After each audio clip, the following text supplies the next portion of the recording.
সন্তান পেটের ভিতরে থাকে, একটা জীবিত মানুষের পেটের ভিতরে আরেকটা জীবিত মানুষ, সে হাত পা নাড়াচাড়া করে, পা দিয়ে গুতাগুতি করে, যেদিন দুনিয়াতে আসবে বারবার পা দিয়ে আঘাত করে মাথাটা নিচে দিয়ে দুনিয়ার দিকে আসতে থাকে। মা সেন্সলেস হয়ে যায়, অজ্ঞান হয়ে যায়, আবার জ্ঞান ফিরে। এত কষ্ট করে মা সন্তান ধারণ করে। এই সন্তানটা যদি একটু মোটা তাজা হওয়ার পর মায়েকে ধমক দেয়, মায়েকে যদি লাঞ্ছনা করে, মায়ের যদি গঞ্জনা দেয়, মায়ের প্রতি যদি অশুভ আচরণ করে, এই মা কখনো সহ্য করতে পারে না।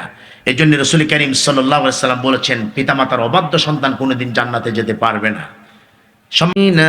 আমানু কু আনফুসাকুম ওয়া আহলিকুম নারা وقودها الناس والحجارة عليها ملائكة غلاظ شداد لا يعصون الله ما أمرهم ويفعلون ما يؤمرون. وقال تعالى وإذا الموءودة سئلت بأي ذنب قتلت. قال النبي الأمين صلى الله عليه وسلم الدنيا كلها متاع وخير المتاع الدنيا المرأة الصالحة أو كما قال عليه الصلاة والسلام. আমরা মহান আল্লাহ তাবারক ওয়া তাআলার আলিশান দরবারে শুকরগুজার হচ্ছি, যিনি তার অপার অনুগ্রহ দিয়ে আজকের এই মজলিসে আসার, বসার, বলার এবং শোনার জন্য তৌফিক দান করেছেন। আমরা মহান মাহবুদের দরবারে এই গভীর রাতে ধন্যবাদ জ্ঞাপনার্থে সকলের সমস্বরে একবার পড়ছি আলহামদুলিল্লাহ। আর একটু জোরে সোরে মহব্বতের সাথে পড়া যাবে কি? আলহামদুলিল্লাহ।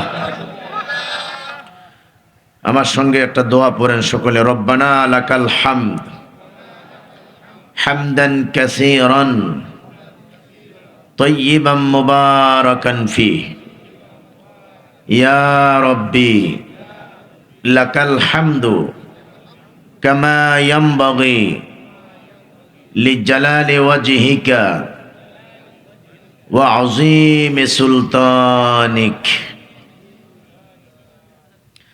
দোয়াটা যে পড়ছেন আপনাদের ভালো লাগছে? আপনারা মাদ্রাসায় পড়েন নাই, অনেক লেখাপড়াও করেন নাই, দিনী প্রতিষ্ঠানে প্রতিদিন বেসিক যে দোয়াগুলি আপনাদের জানা আছে এগুলি হয়তো পড়েন। কিছু কিছু দোয়া আছে যেগুলি এখন আপনাদের মুখস্থ হয় নাই। আর এই দোয়া, এই হামদের এই বাণীগুলি আল্লাহ পাকের কাছে অনেক প্রিয়। যাক, আজকে মাহফিল আসার কারণে আমার সঙ্গে হলো আপনারা একবার হলো পড়ার সুযোগ হয়েছে, ঠিক কিনা বলেন? এই জন্যে এটাই লাভ, ওলামা মাশায়েখদের মজলিসে যাওয়া, দ্বীনি মজলিসে যাওয়া। যতক্ষণ থাকেন ততক্ষণ প্রতিটা মুহূর্তে মুহূর্তে আপনার সওয়াব হচ্ছে। এবং মাঝে মধ্যে সুবহানাল্লাহ, আলহামদুলিল্লাহ, আল্লাহু আকবার পড়ছেন, এতে আপনার আমলটা ভারী হচ্ছে, আপনার আমল নামার মধ্যে সওয়াব রিজার্ভ হচ্ছে। আপনার কাছে এই ছোট্ট ছোট্ট সুন্দর বাক্যগুলি একেবারে ছোট মনে হয়। 2 মিনিট 3 মিনিটে আপনারা 33 বার সুবহানাল্লাহ পড়তে পারেন, 33 বার আলহামদুলিল্লাহ পড়তে পারেন, 34 বার অথবা 33 বার আল্লাহু আকবার পড়তে পারেন। পারেন না ভাই? 4-5 মিনিটে তো আপনারা ফরজ নামাজের সালামের পরে তাসবিহগুলি কমপ্লিট করতে পারেন। আসলে এগুলি কেন রাসূল সাল্লাল্লাহু আলাইহি সাল্লাম ফরজ সালাতের পরে পড়ার জন্য গুরুত্ব দিয়েছেন? এক তো হচ্ছে ফরজ সালাতের পরে দোয়া কবুলের একটা সময়, দ্বিতীয় হচ্ছে রাসূল বলেছেন আহাব্বুল কালামি ইলাল্লাহি আরবা, 4টি কালেমা আল্লাহর কাছে অত্যন্ত প্রিয় কালেমা। আল্লাহ পাকের কাছে খুব ভালো লাগে বান্দা যখন এগুলি পড়ে। এর একটা হচ্ছে সুবহানাল্লাহ, একটা হচ্ছে আলহামদুলিল্লাহ, আর একটা হচ্ছে লা ইলাহা ইল্লাল্লাহ, আর একটা হচ্ছে আল্লাহু আকবার। কত দামি জিনিস, কত দামি কালেমা আল্লাহর বান্দা বান্দিরা পড়বেন। অনেকের ধৈর্যচ্যুতি ঘটে যায়। সালামের পরে কে কত তাড়াতাড়ি বের হবে মনে হয় যেন একটা উত্তপ্ত পাথরের মধ্যে বসে আছে, মনে হয় যেন বাহিরের জগতে 4টা-5টা মন্ত্রণালয়ের দায়িত্ব পালন করছে, এত ব্যস্ত। কিন্তু যখন স্টলে বসে, চায়ের স্টলে বসে, দোকানে পাটে বসে একটা টেলিভিশন লাগায় রাখে, 50-60 বছরের বুড়া মানুষগুলো হা করে তাকায়া থাকে ঘন্টার পর ঘন্টা।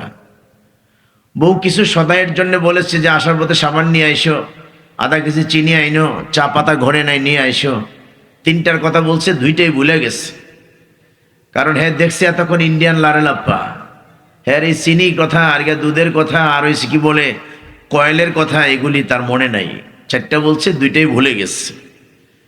ঘন্টার পর ঘন্টা সময় কাটে স্টলের মধ্যে, একটু বিরক্তি বোধ হয় না। কিন্তু ফজরের নামাজের সময় যখন ইমাম সাহেব একটু লম্বা কেরাত পড়ে, তখন কিছু মানুষের মধ্যে বিরক্তি চলে আসে। মসজিদ থেকে বের হয়ে বলে, কাসাসার ইমামের পেছনে একতেদা করলাম, এর আকল বরাত কিছুই নেই, পরের বাড়িতে খায় আর কি আক্কেল হবে, এতক্ষণ কি দাঁড়ায় থাকতে পারি? অথচ সূরাতুল বুরুজ, সূরাতুল ইনফিতার, সূরাতুল ইনশিকাক, সূরাতুন নাবা, এই ছোট ছোট সূরাগুলি পড়ছে। কোরআনের ভালোবাসায়, আল্লাহর ভালোবাসায়, মুহাম্মদ সাল্লাল্লাহু আলাইহি ওয়াসাল্লাম সূরাতুল বাকারা, সূরাতুন আল ইমরান, সূরাতুন নিসা, এই 3টে কোরআনের বৃহৎ সূরা, যার পরিমাণ হচ্ছে প্রায় 4.5 পারা, আল্লাহর নবী 1 রাকাতের মধ্যে তিলাওয়াত করতেন। আয়েশা সিদ্দিকা দেখতেন, পা মুবারকের দিকে তাকাইয়া কোলবালিশের মতো পা ফুলে গেছে। আয়েশা বলছেন, আল্লাহর নবী আপনি এত কষ্ট কেন করেন, এত লম্বা কেরাত দিয়ে আপনি কেন সালাত আদায় করেন? মা তাকাদ্দামা মিন যামবিহি ওয়া মা তাআখার, আপনার আগের পরের সব গুনাহ তো মাফ, এত লম্বা কেরাত দিয়ে আপনি কেন সালাত আদায় করেন? আল্লাহর নবী বলেন, আয়েশা তুমি তো বললে আল্লাহ রাব্বুল আলামিন আমার আগের এবং পরের গুনাহ মাফ করে দিয়েছেন, মাসুম করে দুনিয়াতে প্রেরণ করেছেন, মাসুম অবস্থায় দুনিয়া থেকে আমাকে বিদায় করে দিবেন। যে আল্লাহ রাব্বুল আলামিন আমাকে এত সম্মান, এত মর্যাদা, বেগুনাহ মাসুম করে বানালেন, আমি কি আমার আল্লাহ রাব্বুল আলামিনের শুকর আদায় করব না? সুবহানাল্লাহি ওয়া বিহামদিহি, সুবহানাল্লাহিল আযীম। আমার এই মর্যাদার জন্য, সম্মানের জন্য, ইজ্জতের জন্য, আমি যে বেগুনাহ মাসুম, এই মর্যাদা যে আল্লাহ আমাকে দান করলেন, এর শুকরিয়ার জন্য আমি দাঁড়ায়া দাঁড়ায়া আমি লম্বা কেরাতে সালাত আদায় করি। আমাদের ধৈর্য হয় না। আল্লাহর নবী বলেন, কোন বান্দা যখন সুবহানাল্লাহ পড়ে, দুনিয়াতে তার পুরস্কার আছে, আখিরাতে তার পুরস্কার আছে। দুনিয়ার পুরস্কার হলো তার আমল নামাটাকে এত বেশি ভারী করছে, আসমান এবং জমিন এত দুভয়ের মাঝখানে যত ফাঁকা জায়গা আছে, যত বড় ফাঁকা জায়গা আছে, গোটা ফাঁকা জায়গাটাকে আল্লাহ রাব্বুল আলামিন একবার সুবহানাল্লাহর কারণে সওয়াবের দ্বারা পরিপূর্ণ করে দেন। এবং যে জান্নাত বান্দার জন্য সাজাবেন, ওই জান্নাতের মধ্যে আল্লাহ রাব্বুল আলামিন একবার সুবহানাল্লাহ বললে পরে একটা গাছ রোপণ হয়, গাছটা বড় হয়, এত বড় হয় তাকে ছায়া দান করার জন্য, সৌন্দর্য মণ্ডিত করার জন্য। একটা অশ্বারোহী ঘোড়া যদি টানা 100 বছর দৌড়ায়, ওই গাছের ছায়াটা অতিক্রম করে আসতে পারবে না। পরকালে আল্লাহ সুবহানাল্লাহর কারণে একটা গাছ লাগাই দিবেন জান্নাতে, যেই জান্নাতে আল্লাহ আপনাকে প্রবেশ করাবেন। আর দুনিয়ায় যতদিন থাকবেন, যতবার পড়বেন, আকাশ জমিনের এই বিগ বিয়ার্ড, বিশাল শূন্যতা পরিমাণ জায়গা আল্লাহ সওয়াব দিয়ে পরিপূর্ণ করে দিবেন। ওই সওয়াবটা, ওই পুণ্যটা আপনার আমল নামার মধ্যে রিজার্ভ হয়ে যাবে।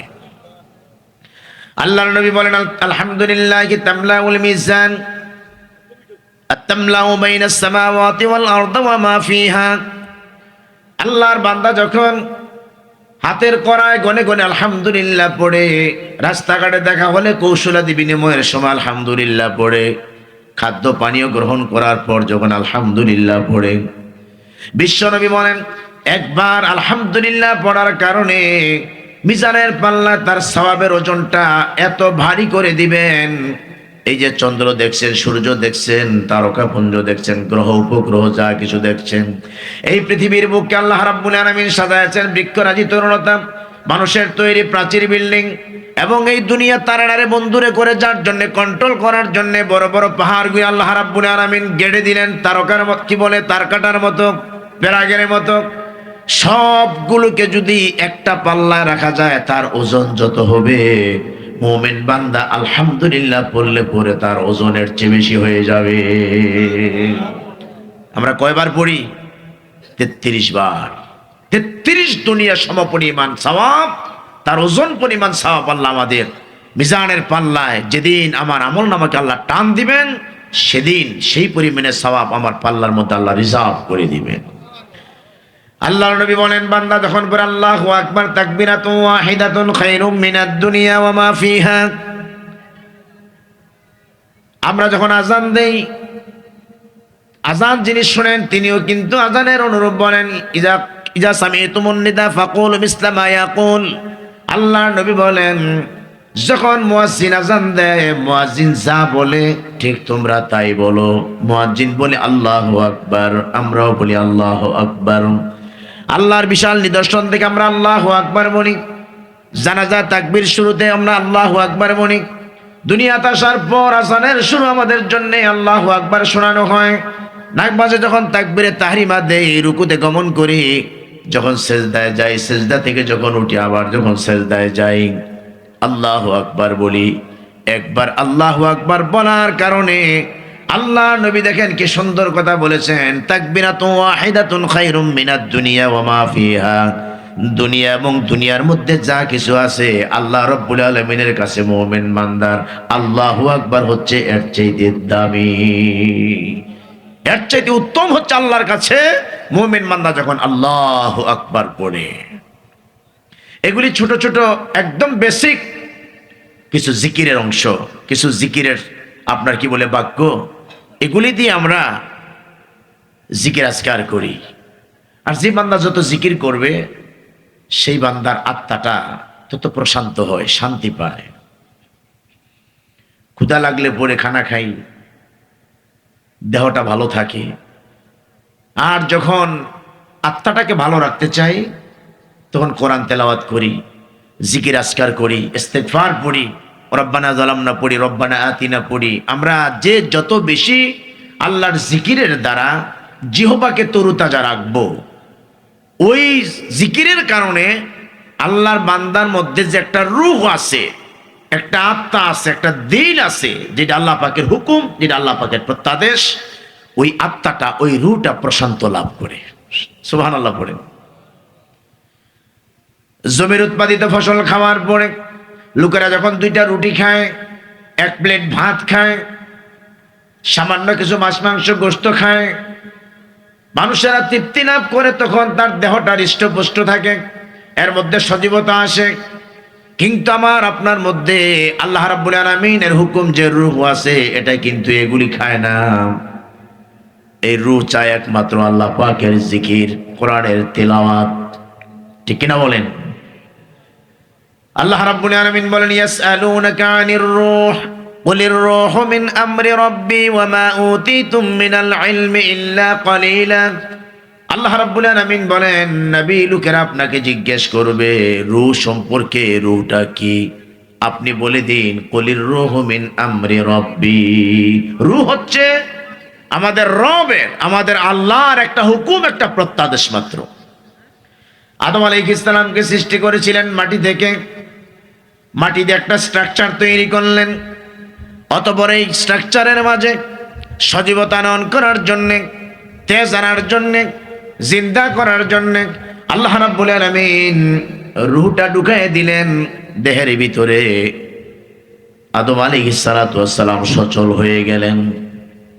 আদম আলাইহিস সালামকে সৃষ্টি করার পরে কিয়ামত পর্যন্ত যত নারী পুরুষ, যত আদম সন্তান পৃথিবীতে আসবে, আল্লাহ রাব্বুল আলামিন আদম আলাইহিস সালামের পৃষ্ঠদেশ থেকে একটু মোছা দিয়ে সন্তানগুলিকে বের করলেন, একটা জায়গার মধ্যে রেখে দিলেন। ওই জায়গাটার নাম হচ্ছে আলমে আরওয়াহা, রূহের জগৎ। একটা জগতে আমরা সকলে এক সময় ছিলাম। বের করার পরে আল্লাহ পাক আমাদের কাছ থেকে রবের সাক্ষী নিয়েছিলেন, রুবুবিয়তের সাক্ষী নিয়েছিলেন, বলছিলেন আলাস্তু বিরাব্বিকুম, আমি কি তোমাদের রব নই, তোমাদের প্রভু নই? সেদিন আমরা সকলে বলেছিলাম ক্বালু বালা, হ্যাঁ আপনি আমাদের রব। একজনেরও আমাদের মনে নাই, ঠিক কিনা বলেন? এত আগের কথা মনে থাকবে? ছিলাম আরেক জগতে। সে রুহের জগৎ থেকে আল্লাহ রাব্বুল আলামিন পিতামাতার বিশেষ প্রক্রিয়ার কারণে যখন আল্লাহ মায়ের পেটের ভিতরে আমাদেরকে বানাবেন, তখন আল্লাহ সুবহানাহু ওয়া তাআলা পিতার পৃষ্ঠদেশ থেকে এক ফোঁটা পানি, মায়ের বক্ষদেশ থেকে এক ফোঁটা পানি, এই দুইটা পানির সংমিশ্রণে মায়ের রেহেমের ভিতরে আল্লাহ আমাকে আপনাকে প্রথমে রক্ত বানালেন, অতঃপর গোশতের টুকরা বানালেন। এই গোশতের টুকরাটা 1 মাস 40 দিন রাখার পরে এর মধ্যে একটা স্ট্রাকচার, একটা নমুনা বানাবার মতন যখন সুযোগ হলো, আল্লাহ পাক অতঃপর হাড়ের সাউন্ড দিলেন, হাড় মিশিয়ে দিলেন গোটা দেহের মধ্যে যেখানে যেখানে হাড়ের প্রয়োজন। অতঃপর আল্লাহ রাব্বুল আলামিন এই 5ম মাস যখন অতিক্রম হলো, আমার আপনার দেহের ভিতরে মায়ের রেহেমের মধ্যে ওই আলমে আরোহা থেকে রূহটাকে দেহের ভিতরে ঢুকাই দিলেন। সুবহানাল্লাহি ওয়া বিহামদিহি সুবহানাল্লাহিল আযীম। তখন আমি তাজা হয়ে গেলাম, আমি জিন্দা হয়ে গেলাম, আমি একটা মানুষে পরিণত হয়ে গেলাম। এই জগৎটার নাম হচ্ছে আলমে আরহাম, রেহেমের জগৎ, পেটের জগৎ।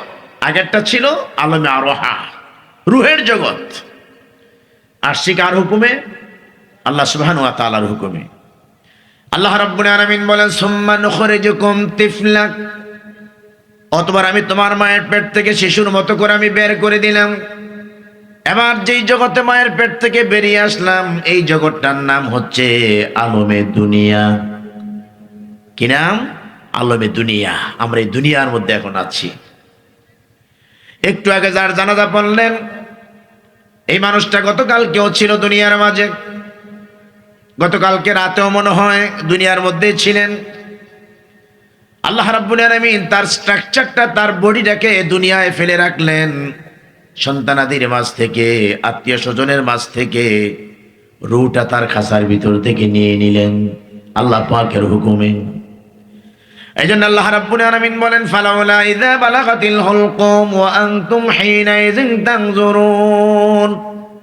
ও দুনিয়ার মানুষেরা, কত মৃত মানুষের কাছে, কত মুমূর্ষু মানুষের কাছে তোমরা বসেছিলে, তীর্থের কাকের মতো মানুষটার দিকে তাকায়া ছিলে। ছেলের একটা চামচ দিয়ে একটু পানি দেয়, কেউ বা একটু কমলা শুইলা মুখে দেওয়ার চেষ্টা করে, অথবা কারোর প্রতিনিয়ত চলছে ইনফিউস। মানুষেরা যখন মুমূর্ষু অবস্থায় থাকে, আত্মীয় স্বজনেরা চতুর্দিক থেকে বসা থাকে, হিনাইযিন তানজুরুন, আক্ষেপের দৃষ্টিতে মানুষটার দিকে তাকায়া থাকে। এতগুলি মানুষের তাকানোর মধ্য থেকে আল্লাহ রাব্বুল আলামিন কেমন করে লোকটার রূহটা নিয়ে যায়, একবারও টের পায় না। সন্তানের হাতের উপরে থাকে, স্ত্রীর হাতের উপরে থাকে, উরুর উপরে থাকে, এর মাঝখান থেকে শুধু অতটুকুন বলে আব্বা যেন 2টা ঢেকুর দিলেন, 3টা ঢেকুর দিলেন, একটু যেন নাড়াচাড়া করলেন, এরপর দেখি আব্বা নড়ে না। কেউ পায়ের দিকে তাকায়, লেন্স ছেড়ে দিয়েছি কিনা, কেউ নাকের দিকে তাকায় হাতটা বাড়লো কিনা, কেউ বুকের দিকে তাকায় রইল এটা একটু পাম্পিং করতেছে কিনা, এভাবে করে সবাই তাকায় রইল। এর মাঝখান থেকে কেমন করে স্ত্রীকে বিধবা করে, সন্তানগুলিকে এতিম করে আল্লাহ রাব্বুল আলামিনের হুকুমে ওই দেহ থেকে রূহটাকে আল্লাহ নিয়ে যান। শুধু স্ট্রাকচারটা পড়ে থাকে, শুধু বডিটা পড়ে থাকে। এই হচ্ছে আল্লাহ পাকের হুকুম। ও মুসলমানেরা, বলতেছিলাম বান্দা যখন আল্লাহর জিকির করে আত্মাটাকে প্রশান্ত করে, আত্মাকে প্রশান্তি দেয়, যেদিন আপনার চোখের সামনে রূহটা নিয়ে যাবে, আল্লাহ রাব্বুল আলামিন বলেন ইয়া আইয়াতুহান নাফসুল মুতমাইন্না ইরজিই ইলা রাব্বিকি রাদিয়াতাম মারদিয়া ফাদখুলি ফি ইবাদি ওয়াদখুলি জান্নাতি। সুবহানাল্লাহি ওয়া বিহামদিহি সুবহানাল্লাহিল আযীম। কি সুন্দর বক্তব্য আল্লাহ। আল্লাহ রাব্বুল আলামিন বলেন বান্দা, তুই যদি আমার জিকিরের মাধ্যমে তোর আত্মাটাকে শান্তি দিতে পারস, যেই দিন তোর আত্মাটা তোর দিল থেকে, তোর অন্তর থেকে, তোর দেহ থেকে আমি বের করব, ওই দিন মালাকুল মউত যখন জানটাকে কবজ করবেন, তখন একজন ফেরেশতা আমি পাঠাবো। এই ফেরেশতা যাইয়া বলবে, ইয়া আইয়াতুহান নাফসুল মুতমাইন্না, হে প্রশান্ত আত্মা, ইরজিই ইলা রাব্বিকা রাদিয়াতাম মারদিয়া। তোর চলার জীবনে 70 বছরের জীবনে, 50 বছরের জীবনে জিকির আজকারের কারণে, সালাতের কারণে, ভালো আচরণের কারণে, ভালো ব্যবহারের কারণে, ইবাদত গুজরানের কারণে আল্লাহ রাব্বুল আলামিনের সন্তুষ্টভাজন হয়ে গেছস, আল্লাহ পাকের সন্তুষ্টি অর্জন করেছস। এবার তুই দেহ থেকে বের হয়ে আস। ফাদখুলি ফি ইবাদি, আল্লাহর বান্দায় পরিণত হয়ে গেলি বান্দা। ওয়াদখুলি জান্নাতি, এবার তোর জান যখন কবজ করা হবে, এই রুটা যখন পরকালে আবার দেহের মধ্যে সংযোজন করা হবে অথবা নতুন করে তোকে আবার বানানো হবে, ইহলৌকিক জীবন শেষ করে এখন তুই পরজগতে চলে যাবি।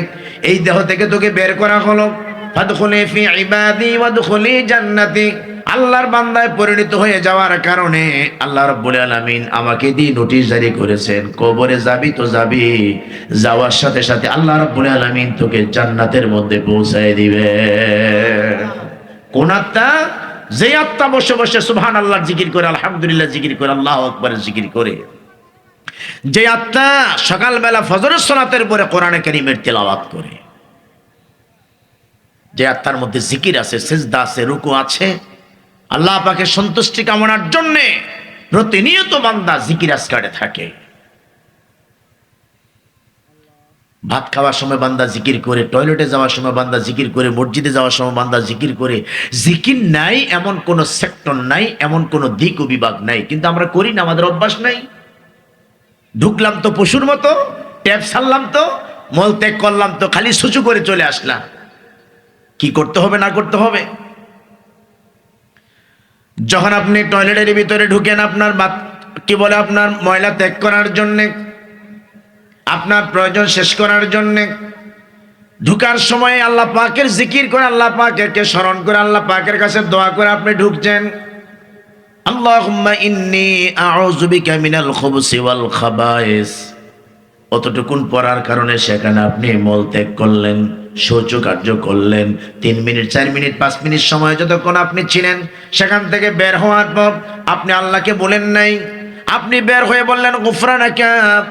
অতঃপর আল্লাহ রাব্বুল আলামিন দেখবেন আমার বান্দা টয়লেটে যাওয়ার সময় আমাকে বলে নাই, কাজ শেষ করার পরে যখন আবার দুনিয়াদারি করবে সেখানেও আমাকে বলে নাই। অতএব এই দুইয়ের মাঝখানে যেই কাজটা করলেন, ঢুকার সময় দোয়া পড়লেন, বের হয়ে দোয়া পড়লেন, ঢুকার সময় জিকির করলেন, বের হয়ে জিকির করলেন, এই দুইয়ের মাঝখানে সেখানে কোনো জিকির নাই, সেখানে মুখে উচ্চারণ করে কোনো জিকির করা যায় না। কিন্তু টয়লেটের মধ্যে বান্দার জিকির থাকে। তার মানে এই জায়গার মধ্যে যদি আপনি কোনো খারাপ কাজ করেন, যুবকেরা যদি সেখানে হস্তমৈথুন করে, কেউ যদি ডান হাতে গুপ্তাঙ্গ স্পর্শ করে, আল্লাহ দেখবেন বলে এই কাজ থেকে বিরত রাখে। এটার নামও কিন্তু জিকির। মুখে উচ্চারণ করে না, জিহ্বায় নাড়াচাড়া করে না, কিন্তু আল্লাহর ভয়টা তার অন্তরের মধ্যে আছে। বিশ্বনবী বলেন এই দুইয়ের মাঝখানে যেই মল ত্যাগ করলো, প্রস্রাব করলো, পায়খানা করলো, এই সময়টা পর্যন্ত আমার উম্মতের সওয়াবে পরিণত হয়ে যায়, ইবাদতের পর্যায়ভুক্ত হয়ে যায়। এমন কোনো সময় নাই যেই সময়টা আল্লাহর ইবাদতে গুজরান হয় না। আপনি যে মল ত্যাগ করলেন 5 মিনিট, ওই জায়গার মধ্যে, সেই জায়গার মধ্যে আপনি ইবাদতে রইলেন। যদি ঢুকার সময় জিকির হয়, বের হওয়ার সময় জিকির হয়। মসজিদে গমন করার সময় আল্লাহর কাছে দোয়া করতেছেন, দোয়া নাই কে বলছে? আমরা দোয়া পড়তে জানি না অথবা পড়ার অভ্যাস নাই। আল্লাহর নবী যখন মসজিদে ঢুকতেন আমাদের জন্য দোয়া অবধারিত করে দিয়েছেন, বিসমিল্লাহি ওয়াস সালাতু ওয়াস সালামু আলা রাসূলিল্লাহ, আল্লাহুম্মা গফিরলি যুনুবি ওয়াফতাহ লি আবওয়াবা রাহমাতিক। এতটুকুন যদি নাও পারেন, অন্তত পড়তেছেন আল্লাহুম্মা ইফতাহ লি আবওয়াবা রাহমাতিক। কি বললেন আল্লাহর কাছে? গোলাম তুমি মনিবের কাছে ফরিয়াদ করলে, রব্বুল আলামিন এখন আমি যেই ঘরের মধ্যে প্রবেশ করছি, যে জায়গার মধ্যে আমি ঢুকতেছি, তোমার কাছে আমার ফরিয়াদ, আমি যখন মসজিদে ঢুকে যাব, আমার জন্য তোমার যতগুলি রহমতের দরজা আছে সবগুলি রহমতের দরজা তুমি উন্মুক্ত করে দিও। একটা দরজা যেন আমার জন্য বন্ধ না থাকে। এজন্য বিশ্বনবী বলেন বান্দা যখন মসজিদে যায় শুধু রহমতের দরজাই খোলা থাকে না, এমনটা নয়। আল্লাহর বান্দা যখন মসজিদে যায়, বাড়ি থেকে ওযু করে, কদম ফেলতে ফেলতে মসজিদে ঢুকে, আল্লাহ রাব্বুল আলামিন বান্দার জন্য আসমানের যতগুলি দরজা আছে, অসংখ্য অগণিত দরজা আছে, এই দরজাগুলি সকলের জন্য খুলে দেওয়া হয় না, সব সময় খোলা থাকে না।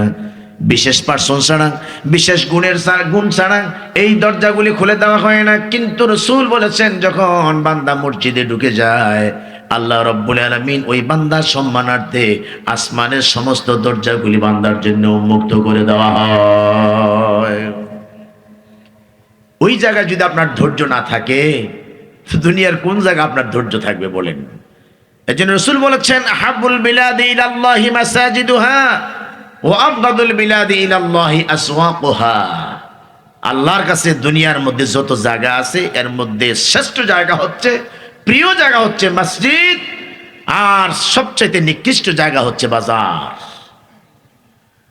মসজিদে যাইয়া মুমিনেরা প্রশান্তি লাভ করে, তেমন খাঁচার পাখি ছেড়ে দিলে স্বাধীনতা পায়। যেমন ডাঙা একটা মাছ উঠাইলে পরে সে যখন কি করে, মানে পানি পাওয়ার জন্য যেমন ধরফর করে, এই ধরা মাছটাকে পানিতে ছেড়ে দিলে যেমন সে প্রশান্তি লাভ করে, মুমিন বান্দা দুনিয়াদারি থেকে যখন মসজিদে ঢুকে যায়, তখন প্রত্যেক মুমিন যারা সত্যিকার ইমানদার যারা, তারা মসজিদের মধ্যে যাইয়া এতটা প্রশান্তি লাভ করে। আল্লাহ কিন্তু বলেন না যে খালি মসজিদের মধ্যে সারাদিন পইরা থাকো, উল্টা বুঝেন না আবার ওয়াজ। বরং আল্লাহ রাব্বুল আলামিন আপনার প্রতি দয়া করেছেন, মায়া করেছেন, বলতেন ফাইদা কুদিয়াতিস সালাতু ফান্তাশিরু ফিল আরদ ওয়াবতাগু মিন ফাদলিল্লাহ। বান্দা যখন নামাজ হয়ে যাবে, নামাজ হওয়ার পরে তোমরা বেরিয়ে আসো এবং জমিনের মধ্যে যে সেক্টরের মালিক, যে সেক্টরের সে দায়িত্ববান, ওই দায়িত্বের মধ্যে নিয়োজিত হয়ে যাও। ওয়াবতাগু মিন ফাদলিল্লাহ, আর আমি আল্লাহ রাব্বুল আলামিনের অনুগ্রহ তালাশ করো। কেউ যদি শিক্ষকতা করে, ওই শিক্ষকতার জীবনে নামাজ পড়ার ফাঁকে ফাঁকে সে যখন শিক্ষকতা করে, তখন সেজন্য আল্লাহ পাকের অনুগ্রহের মধ্যে নিমজ্জিত থাকে। কেউ যদি কৃষি কাজ করে আকাশা বাসে জমিনের মধ্যে, সেজন্য আল্লাহ পাকের অনুগ্রহের মধ্যে নিমজ্জিত থাকে।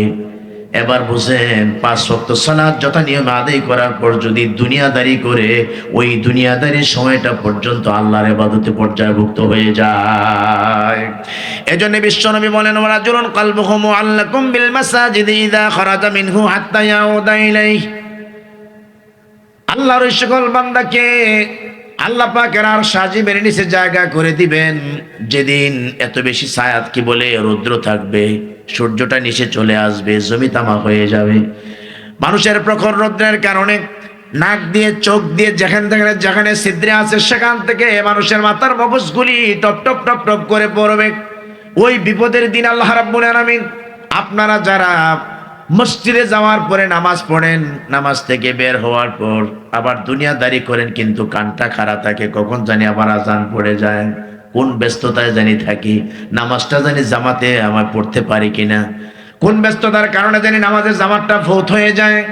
এজন্য রাসূল বলেছেন, মুআল্লাকুম বিল মাসাজিদ, মসজিদের সঙ্গে আপনার অন্তরটা, আপনার টেন্ডেন্সিটা, আপনার কি বলে চিন্তা চেতনাটা মসজিদের সঙ্গে যখন ঝুলন্ত থাকবে, লটকানো থাকবে, বিশ্বনবী বলেন, ওই বান্দাকে আল্লাহ রাব্বুল আলামিন আরশে আজিমের নিচে জায়গা করে দিবেন। 50,000 বছরের ভিতরে একদিন আল্লাহ আপনাকে রৌদ্রের তাপ লাগাবেন না শরীরের মধ্যে। কেউ যদি নামাজ তো পড়ে নেই, একটু খেয়াল থাকবে, যখন যে অবস্থায়, যে জায়গায়, যে কাজে থাকেন, ওই কাজের পাশে যেখানে মসজিদ থাকবে, খালি মনটা একটু ঝুলন্ত থাকবে, আজানটা হইলে পরে আমি যেন জামাতে নামাজটা পড়তে পারি, এই খেয়ালটা শুধু আপনি রাখবেন। আর আল্লাহ কাজ হচ্ছে, আল্লাহ আপনাকে পরকালে আর সাজিমের নিচে জায়গা করে দিবেন। ও মুসলমান, বলতেছিলাম এজন্যে আমরা দোয়া শিখি, জিকির আজকার শিখি, জিকির আজকার করি, অধৈর্য যেন না হই। সম্মানিত সুধী মণ্ডলী, লম্বা সময় আপনারা আলোচনা শুনেছেন। আমি আপনাদের সামনে সূরাতুত তাহরিম থেকে একটি আয়াতের অংশ বিশেষ তেলাওয়াত করেছি, এবং সূরাতুত তাকবীর থেকে, যেহেতু এটা মহিলা মাদ্রাসা, মনে হয় মহিলা মাদ্রাসা না, এটা মহিলা মাদ্রাসা, এখানে অনেক নারীদেরকেও দেখেছি বিক্ষিপ্তভাবে। অনেক জায়গায় বড় বড় মাহফিলগুলিতে পুরুষের চাইতে বড় বড় প্যান্ডেল করা হয়। এবছর আমার জানা মতে শুধু আজকে মহিলাদের আলাদা প্যান্ডেল দেখি নাই, কিন্তু বাংলাদেশে যে কটা মাহফিল করেছি, প্রত্যেকটি মাহফিলের প্যান্ডেল পুরুষের চাইতে মহিলাদের বড় ছিল। প্রায় মাহফিলের মধ্যে বলা চলে 70% মাহফিলের মধ্যে পুরুষের চাইতে মহিলাদের উপস্থিত বেশি ছিল। যেহেতু উত্তরবঙ্গে আমাদের প্রোগ্রাম সবচেয়ে বেশি, সে পঞ্চগড়, ঠাকুরগাঁ, নীলফামারী, লালমনিরহাট, বগুড়া, দিনাজপুর, এগুলিতে এদিকের মহিলারা আবার মাশাআল্লাহ ওয়াজ শোনার মধ্যে আবার খুব সোট, প্রচুর ওয়াজ শোনে। অনেক দূরে ছোট ছোট বাচ্চাদেরকে কাঁধে করে এই শীতের মাঝে নিয়ে ওয়াজ শোনে, 3 মাইল 4 মাইল দূরে চলে যায়। আজকেও কিছু মহিলাদেরকে দেখেছি। তো আমরা তাদের ব্যাপারে কিছু কথা বলবো, অল্প সময় ইনশাল্লাহ সেরে দেওয়ার চেষ্টা করব। প্রথমত আমি আপনাদের সামনে যে আয়াতটা পড়েছিলাম, এটা হচ্ছে আজকে পৃথিবীতে দেখেন একটা রাষ্ট্র গঠনের জন্যে কিভাবে মানুষেরা উঠে পড়ে লাগছে। কেউ ইসলাম চায় না, কেউ ইসলাম চায়। কেউ ইসলাম ক্ষমতায় যে লাঠি দিয়ে পিটাইয়া সব মানুষদেরকে একেবারে সাচ্চা মুসলমান বানাই দিতে চায়। যাই হোক, প্রত্যেকের যদি ভালো নিয়ত থাকে, সহি নিয়ত থাকে, আল্লাহ যেন সেই নিয়ত পুরা করেন। আর যদি মনের মধ্যে কোনো দুর্বলতা থাকে, এর বিপরীত যেন আল্লাহ দান করেন। ঠিক কিনা বলেন? আসলে আমি ছোট মানুষ যেটা বুঝি, বর্তমানে এক একটা সেক্টরের দিকে তাকাইলে পড়ে যে দুর্নীতি, তারপরে যে জুলম, যে বেইনসাফি কাজ চলছে, আপনি একটা সেক্টর দেখাতে পারবেন না যে এই সেক্টরটা মাশাআল্লাহ বাংলাদেশের মধ্যে ভালো, এই সেক্টরটার মধ্যে একমাত্র স্বচ্ছতা আছে, ইসলাম আছে, ইনসাফ আছে, জুলম নাই, হক আছে, বাতিল নাই। একটা সেক্টর আপনি দেখাতে পারবেন না। মসজিদের সেক্টর, যে যারা মসজিদে ইমামতি পড়ে করে আপনারা ভাববেন যে এই একটা সেক্টর আছে, ইনসাফ করা যায়। সভাপতি কোন চরিত্রে এটা একদিন খুতবা বইলা দেখো, পরের দিন ইমাম সাহেবের গাঠটি গোল করা ছাড়া কোনো গত্যান্তর নাই। ঠিক কিনা বলেন? সভাপতি যদি সুদের অভ্যাস থাকে, সুদি কারবার থাকে, আর সুদের একখান ওয়াজ যদি করে, তো তাহলে ইমাম সাহেব খালি একটু রং কইরা দেখো, এই তিল রংটাকে তাল বানাইয়া 1 সপ্তাহের আলটিমেটাম দিয়ে ওনাকে সাইজ করে থইবনি। মিম্বারগুলি পর্যন্ত এখন নিরাপদ না, ভালো কথা বলা যায় না, সত্য কথা বলা যায় না। হক বললে নিজের পরিবার থেকে বাধা আসে, বাবা মায়ের থেকে বাধা আসে, প্রতিবেশী থেকে বাধা আসে। একটা সেক্টরও বাদ নাই। একটা দেশ ইসলামী মূল্যবোধে সঠিকভাবে যদি নির্মাণ করতে হয়, তো তাহলে একটা নতুন প্রজন্ম আমাদের তৈরি করতে হবে। আর একটা প্রজন্ম তৈরি করলে পরে তো তাহলে যদি সম্ভব এই দেশ ভালো হওয়ার, অন্যথায় এই বুলি দিয়ে জীবনে এই দেশ ভালো হবে না।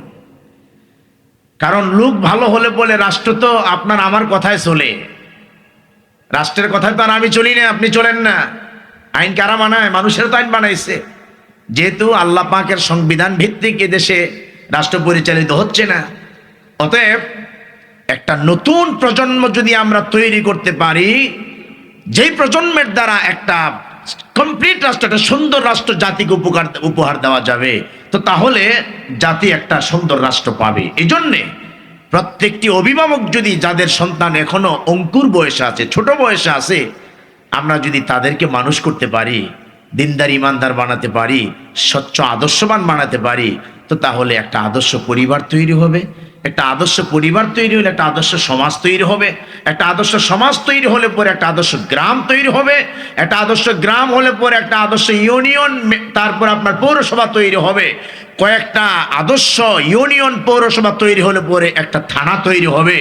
এমনি করে যদি হয়, তো তাহলে আন্তর্জাতিক পর্যন্ত অথবা একটা দেশের শীর্ষ পর্যায় পর্যন্ত মানুষের একটা ভালো আশা করতে পারে, অন্যথায় সম্ভব না। এই জন্য আল্লাহ রাব্বুল আলামিন কোরআনে কারিমে আমাকে আপনাকে বলছেন, ইয়া আইয়ুহাল্লাযীনা আমানু কু আনফুসাকুম ওয়া আহলিকুম নারা। ওহে ঈমানদারেরা, তোমরা আমি আল্লাহকে ভয় করো। ইয়া আইয়ুহাল্লাযীনা আমানু কু আনফুসাকুম ওয়া আহলিকুম নারা, তোমরা নিজেদেরকে বাঁচাও এবং তোমার আহাল পরিবারকে বাঁচাও। কোত্থেকে? নারা, আগুন থেকে।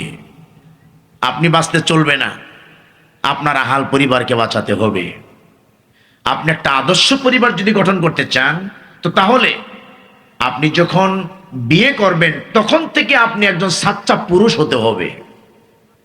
আপনার সন্তান স্ত্রীকে যদি জাহান্নামের আগুনের থেকে বাঁচাতে চান, তো তাহলে আগে আপনাকে জাহান্নামের আগুন থেকে বাঁচার মতন কোয়ালিটি অর্জন করতে হবে। একজন সাচ্চা স্বামী একজন হকপন্থী স্বামী, একজন আদর্শবান স্বামী আপনাকে হতে হবে। অতঃপর আপনি আদর্শবান বাপ হবেন, অতঃপর আপনি আদর্শবান পারিবারিক অ্যাডমিনিস্ট্রেটর হতে পারবেন।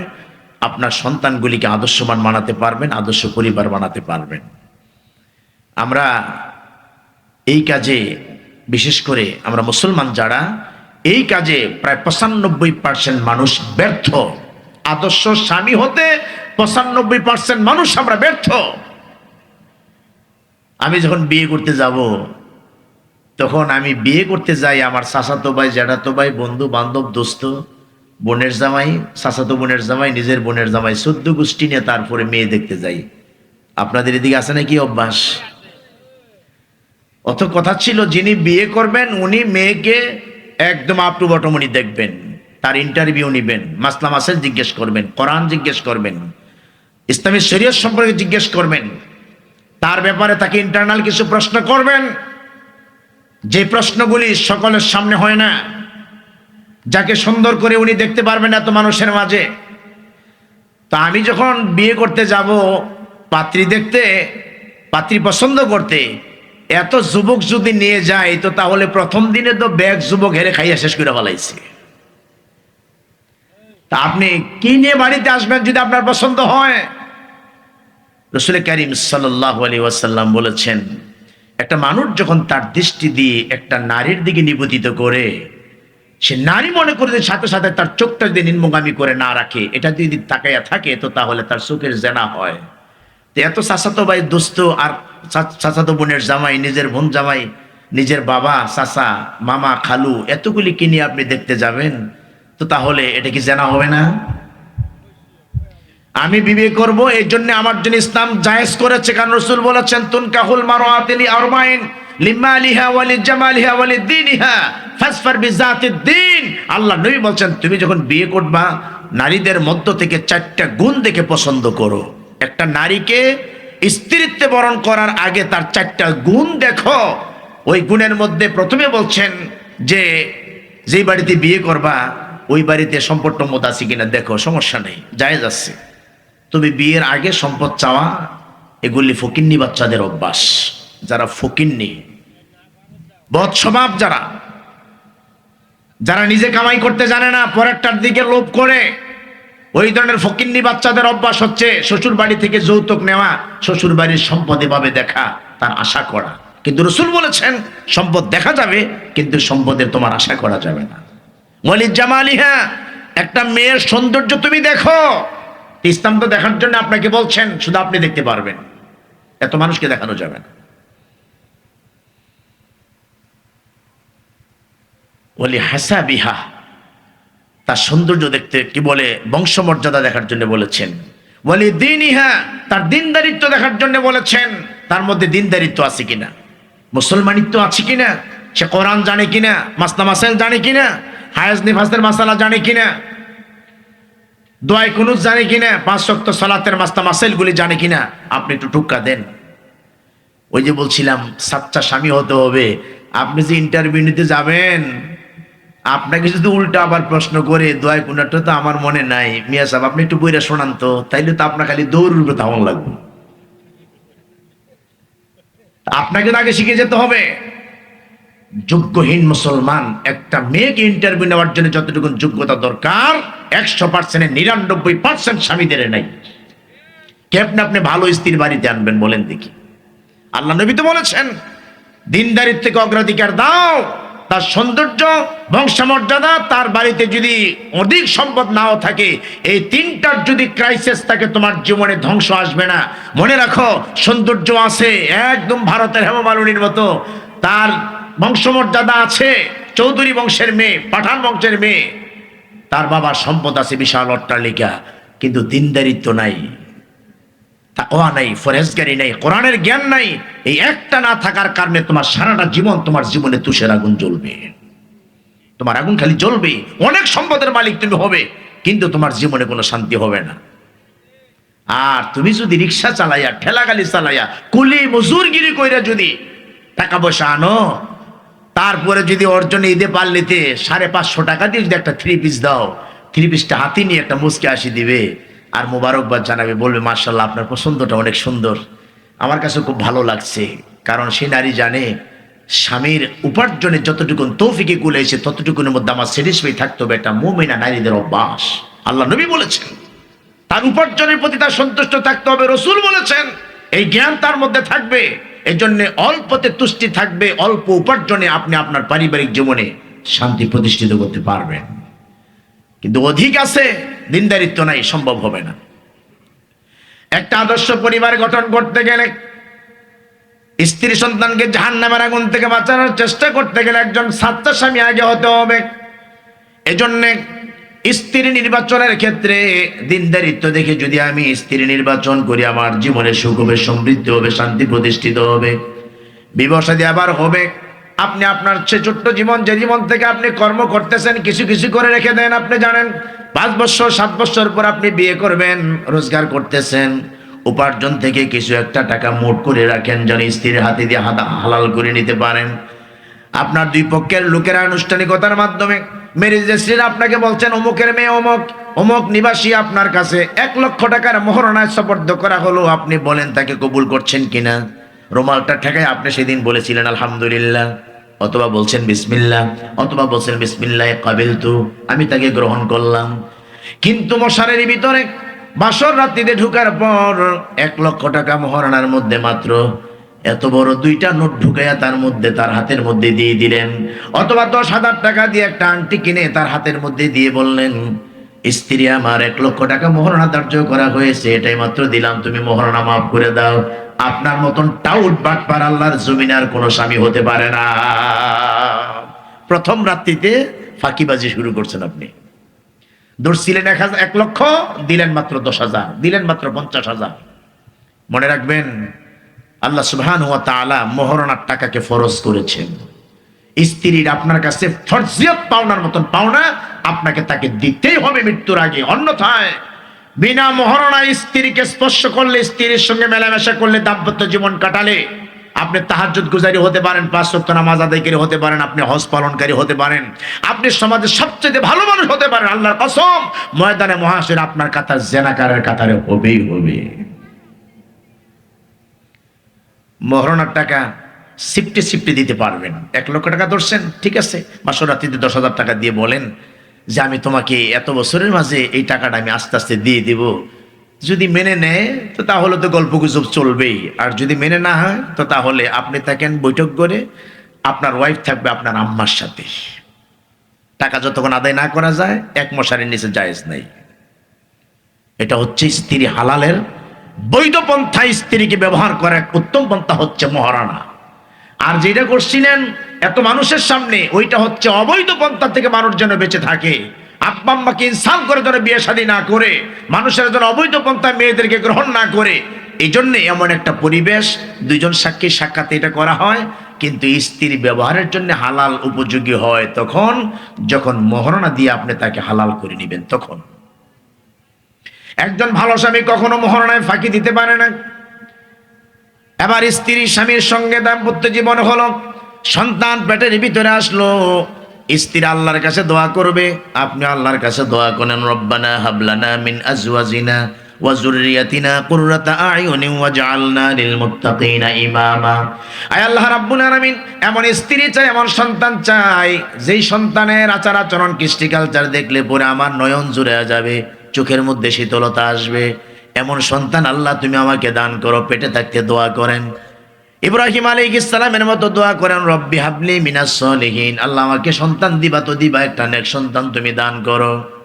স্ত্রীরা যখন পেটের মধ্যে সন্তান রাখে, টেলিভিশন যেন না দেখে, ফেসবুকের মধ্যে ল্যাংটা ছবি যেন না দেখে, সার্বক্ষণিক গানের মধ্যে যেন মত্ত না থাকে।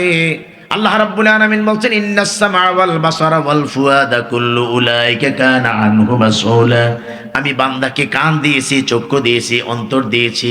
মায়ের পেটের ভিতরে আল্লাহ রাব্বুল আলামিন দৃষ্টি শক্তির আগে বান্দাকে আল্লাহ শ্রবণ শক্তি দান করেন।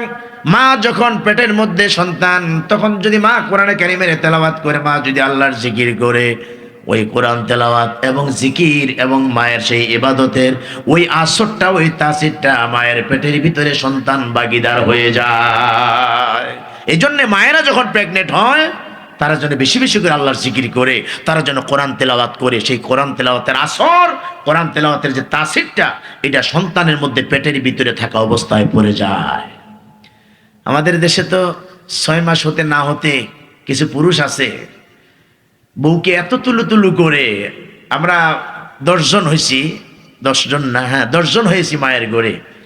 তো আমি যেখানে থাকি ইমামউদ্দিন সেখানে ইমামতি করে আসছে বিশাল বড় এক মসজিদে। তো আমাদের এক মুরব্বী, ওনার ঘরে 14 জন সন্তান হয়েছে, ওনার স্ত্রীর ঘরে, এক ঘরেই। তো যাই হোক, এই যে সন্তানগুলি তারা পেটে নেয়, এই বাচ্চাগুলি, তো এই যে সন্তান হয়, এই যে সন্তান স্ত্রীরা যে ধারণ করে, তারা যদি কোরআন তেলাওয়াত করে, এটা তাসির পেটের ভিতরে থাকা অবস্থায় পড়ে। আমরা কি তুলু করি? আমরা 6 মাস না হতে, 9 মাস কি বলে 5 মাস না হতে ডাক্তারখানায় চলে যাই, যাইয়া প্রথমে একটা আলট্রাসোনোগ্রাফি করি। নিয়ত কি জানেন? উদ্দেশ্য কি জানেন? এটা বেড়া হইব না বেডি হইব এটা দেখার লাগিয়া। আসলে সুস্থ আর অসুস্থতার জন্য না। 100% পুরুষেরা খালি এটা মাইয়া হইব না ফোলা হইব এটা জাস্টিফিকেশনের জন্য ডায়াগনোসিস সেন্টারে চলে যায়, ডাক্তারের কাছে চলে যায়। আর খালি ডাক্তারের খোঁচায় আলট্রাসোনোগ্রাফির পরে 15 মিনিটের মধ্যে আমার মনে হয় 13 বার জিজ্ঞেস করছে, স্যার আল্লাহ কি দিবে? হ্যাঁ, আবার কিন্তু ভালো মানুষরা যে আল্লাহ কি দিবে। তো ওদের কিন্তু বলা নিষেধ। এর জন্য অনেক সময় কিছু পুরুষ আছে কাপুরুষ, কিছু পুরুষ আছে জাহিলিয়াত যুগের পুরুষের মতো, যদি মেয়ের ইনফরমেশন পায় তখন এই স্ত্রীর প্রতি ভালোবাসাটা কমে যায়, মনটা খারাপ হয়ে যায়, আদর কদরটা তুলুটা একটু কমে যায়। আর যদি ছেলে হয়, রুমের থেকে বাড়িয়া 25 জায়গায় ফোন দিচ্ছে, দোস্ত সুখবর আছে, তোর বাবিরে নিয়ে আসছিলাম, ডাক্তার এই মাত্র বললো তোর ভাতিজা হবে। আর মেয়ে হলে পরে বউ কিনে বাড়িতে যায়, ঘরের ভিতরে ঢুকাই দিয়ে হ্যাঁ চলে যায় অন্য কাজের মধ্যে। মা তো দেখছি বউরি নিয়ে গেছে, কি গো হ্যাঁ তোমার জামাইয়ের মন খারাপ কে রে, ঘটনা কি? এদিক দিয়া বউ তো যা বলার বলতেছে, বোঝেন না? আপনার ছেলে ডাক্তারকে জিজ্ঞেস করছে, তা আল্লাহ নাকি মেয়ে দিবে যার জন্য মনটা খারাপ। এগুলি হচ্ছে জাহিলিপনা। এর চাইতে অসভ্য বানার কিছু হতে পারে না, এর চাইতে জাহিলিয়াত আর কিছু হতে পারে না। জাহিলিয়াত যুগের নারীরা কি বলে, পুরুষেরা যেমন মেয়ে হইলে পরে বুড়ো কুঞ্চিত করতো, মন খারাপ করতো, গলা টিপে হত্যা করতো, জীবিত অবস্থায় কবরে পুতিত করতো। আজকের যুগে এখন কিছু কাপুরুষ আছে যারা মেয়ে হইলে পরে নিজেকে পুরুষ মনে করে না, আর স্ত্রীকে গেলে দোষী সাব্যস্ত করে। তো মেয়ে হওয়ার জন্য যদি দুইজনে তো তোমরা মেলামেশা করছিলে অথবা দাম্পত্য জীবন চালাইছিলে, মেয়ে হওয়ার জন্য কি শুধু একাই মহিলা দায়ী না তুমিও দায়ী আছো? পুরুষ দায়ী না ভাই? আসলে কেউ না, দেয় কে? আল্লাহ সুবহানাহু ওয়া তাআলা দেয়। আল্লাহর প্রতি সন্তুষ্ট থাকতে হবে। এই জন্য মায়েদেরকে বলছে আদর্শ সন্তান পাওয়ার জন্য একজন মা হচ্ছে জমি, স্বামী বীজ বপন করলো, আল্লাহ ফসল দিবেন, ওই ফসলটা যেন ভালো হয় এজন্যে স্বামী স্ত্রী উভয় আল্লাহর কাছে দোয়া করতে হবে। যখন সন্তান হয়ে যায়, একজন স্বামী যখন দেখলেন স্ত্রী তার ব্লিডিং বন্ধ হয়ে গেছে, মাসিকের অসুখ বন্ধ হয়ে গেছে, তখন তো সে জানে 9 মাস 10 মাস পরে আল্লাহ আমাকে সন্তান দিবেন, হয় ছেলে দিবেন না মেয়ে দিবেন। আমি যদি এত বড় ধনী মানুষ না হই, তাহলে 50 টাকা 20 টাকা 100 টাকা করে করে প্রতিদিন রোজগার থেকে একটু আলাদা করতে পারি, স্ত্রীর কাছে দিতে পারি, টাকাটা রাখো, একদিন আল্লাহ সন্তান দিবেন। রসুল বলেছেন সন্তানের নাম রাখতে হবে 7ম দিনে, সন্তানের নাম রাখতে হবে 7ম দিনে। সন্তানের মাথা চাইছে চুল পরিষ্কার করতে হবে, ওজন করে রৌপ্য সাদকা করতে হবে, সন্তানের জন্য নহর করতে হবে, কুরবানি করতে হবে, তার মানে আকিকা দিতে হবে। এই কাজগুলি একজন বাবার জন্য অত্যাবশ্যকীয়, রসুল বলে দিয়েছেন। অতএব সন্তান যখন হয়ে যায় 7ম দিনে যেন একজন বাবা কুরবানি করে আকিকা করে, তার কারণ সে যদি গরিব মানুষ হয়, ছেলে যদি হয়, সে একটাও করতে পারবে। কুরবানির জন্য দাতিল শর্ত লা তাসবাহু ইল্লাল মুসিন্নাক, মুসিন্না ছাড়া কুরবানি হবে না। কিন্তু একজন বাবা যদি গরিব মানুষ হয়, রিকশাওয়ালা হয়, ঠেলাওয়ালা হয়, কুলি মজুর হয়, 3,500-4 হাজার টাকা দিয়ে যদি একেবারে চলতে পারে না, এমন একটা ছোট্ট বকরি এনে যদি জবাই করে দেয়, তবুও পিতার ওই সন্তানের পক্ষ থেকে আকিকা হয়ে যাবে। একজন বাবা 9 মাস 10 মাস আগ থেকে সন্তানের সেই দায়বদ্ধ থাকে বেচার জন্যে আকিকা প্রদান করে, বলুন আলহামদুলিল্লাহ। আমরা মুসলমান, আমাদের হিসাব করে চলতে হবে, বুঝে চলতে হবে, সুন্নাত প্রতিষ্ঠিত করতে হবে আমাদেরকে। সেজন্য একজন আদর্শ পিতা আদর্শ সন্তান তৈরি করার জন্যে সে আকিকা প্রদান করবে 7ম দিনে। এই প্রস্তুতি তার প্রয়োজনে 9 মাস 10 মাস আগ থেকে। আর আল্লাহ যাদেরকে প্রাচুর্য দান করেছেন তাদের তো কথাই নেই। মুহূর্তের মধ্যে 10, 20, 50,000 টাকা খরচ করার মতো সক্ষমতা থাকলে তার কাছে তো এই মাসালা বলার দরকার নাই। কিন্তু আমরা যারা গরিব মানুষ, এক সমানে 10,000 টাকা খরচ করে আমার জন্য কষ্ট, এই প্রস্তুতি প্রতি মাসে 500, 1000 করে গোছাতে হবে। এই জন্য আগ থেকে আমাকে প্রস্তুতি নিতে হবে। আল্লাহ রাব্বুল আলামিন বলছেন, ইয়া আইয়ুহাল্লাযীনা আমানু কু আনফুসাকুম ওয়া আহলিকুম নারা, তুমি বাঁচো তোমার আহল পরিবারকে জাহান্নামের আগুন থেকে বাঁচাও। জাহান্নামের আগুন থেকে বাঁচাবার জন্য অতটুকু চেষ্টা আমাকে আপনাকে করতে হবে। আমার চোখের সামনে যদি ছেলেটা জ্বরে আক্রান্ত হয়, মন মানে না, তাড়াতাড়ি ডাক্তারের কাছে নিয়ে যাই। ছেলেটার কোনো বড় রোগ যদি হয়ে যায়, তাৎক্ষণিক অ্যাম্বুলেন্স নিয়ে আমি ঢাকা মেডিকেলে নিয়ে যাই। টাকার দিকে আমি তাকাই না। ও মুসলমান, এজন্য আপনাকে আমি বলছি, যেদিন আপনার চোখের সামনে সন্তান জাহান্নামের আগুনে যাবে, আপনার কি দরদ হবে না? আপনি কেমন করে একা জান্নাতে যাবেন? সন্তানকে সাথে জান্নাতে নিয়ে যেতে বলে এই সন্তানকে যখন আপনার সাথে চালাবেন, সন্তান যখন আপনার সঙ্গে চলার সক্ষমতা আসবে, আল্লাহর নবী আপনাকে বাধ্য করে দিয়েছেন, অত্যাবশ্যকীয় করে দিয়েছেন। তোমার সন্তান যখন 7 বছর উপনীত হবে, তুমি তাকে নামাজের ট্রেনিং দাও, নামাজের হুকুম দাও, নামাজ পড়ার জন্য উদ্বুদ্ধ করো। আদর্শ সন্তান কেউ যদি তৈরি করতে চায়, তাকে বাবাই নামাজ শেখাতে হবে, তৌহিদ শিখাতে হবে, কোরআন শিখাতে হবে। মসজিদগুলিতে নামাজ পড়াই আমরা, যারা ইমামতি করি, যারা খুতবা দেই, খুতবাতে উঠলে সামনের দিকে লোকের অভাব নাই। কিন্তু যখন আমি তাকায়া দেখি, তখন শুধু বুড়া মানুষগুলিকে দেখি, 50 ঊর্ধ্ব 40 ঊর্ধ্ব মানুষগুলিকে দেখি। তখন যেন মনে হয় সমাজের মধ্যে বুঝি 10 বছর 12 বছরের কোনো ছেলে মেয়ে নাই। মসজিদগুলিতে এমনটা না ভাই? কোথায় আপনার ছেলে? তাইলে আপনি একা কেন মসজিদে আসলেন নামাজ পড়তে? আপনার ছেলেটা কোথায়? আজকে ছেলের জন্য আপনার মায়া হচ্ছে না, ছেলেকে নামাজি বানাইতে আপনার মন চায় না। মক্তবগুলি অচল হয়ে গেছে। গ্রামের মক্তবগুলিতে এক সময় বাচ্চা ছেলে দিয়ে ভরপুর হয়ে যেত, ছেলে মেয়ে দিয়ে ভরপুর হয়ে যেত। আমরা সারা বাংলাদেশে বক্তৃতা দেই, কিন্তু কোরআন আমরা শিখেছি কোথায়? মক্তবের মধ্যে আমরা কোরআন শিখেছি। গোটা গ্রামের মধ্যে একটা মক্তব ছিল, ওই একটা মক্তবের পরিবেশ এখন 7টা জামে মসজিদ হয়েছে। 7টা জামে মসজিদের মধ্যে সেখানে সকালবেলা মক্তব চালু আছে। সে এখন থেকে 50 বছর আগে আমরা মক্তবের মধ্যে যে পরিমাণে ছেলে মেয়েরা লেখাপড়া করতাম, 50 বছর পরে লোকের এত সংখ্যাধিক্য হওয়ার পরে গোটা গ্রামের 7টা জামে মসজিদের সন্তানগুলিকে একত্রিত করলে 50 বছর আগের মক্তবের পরিবেশ হয় না। কোথায় বাচ্চাগুলি?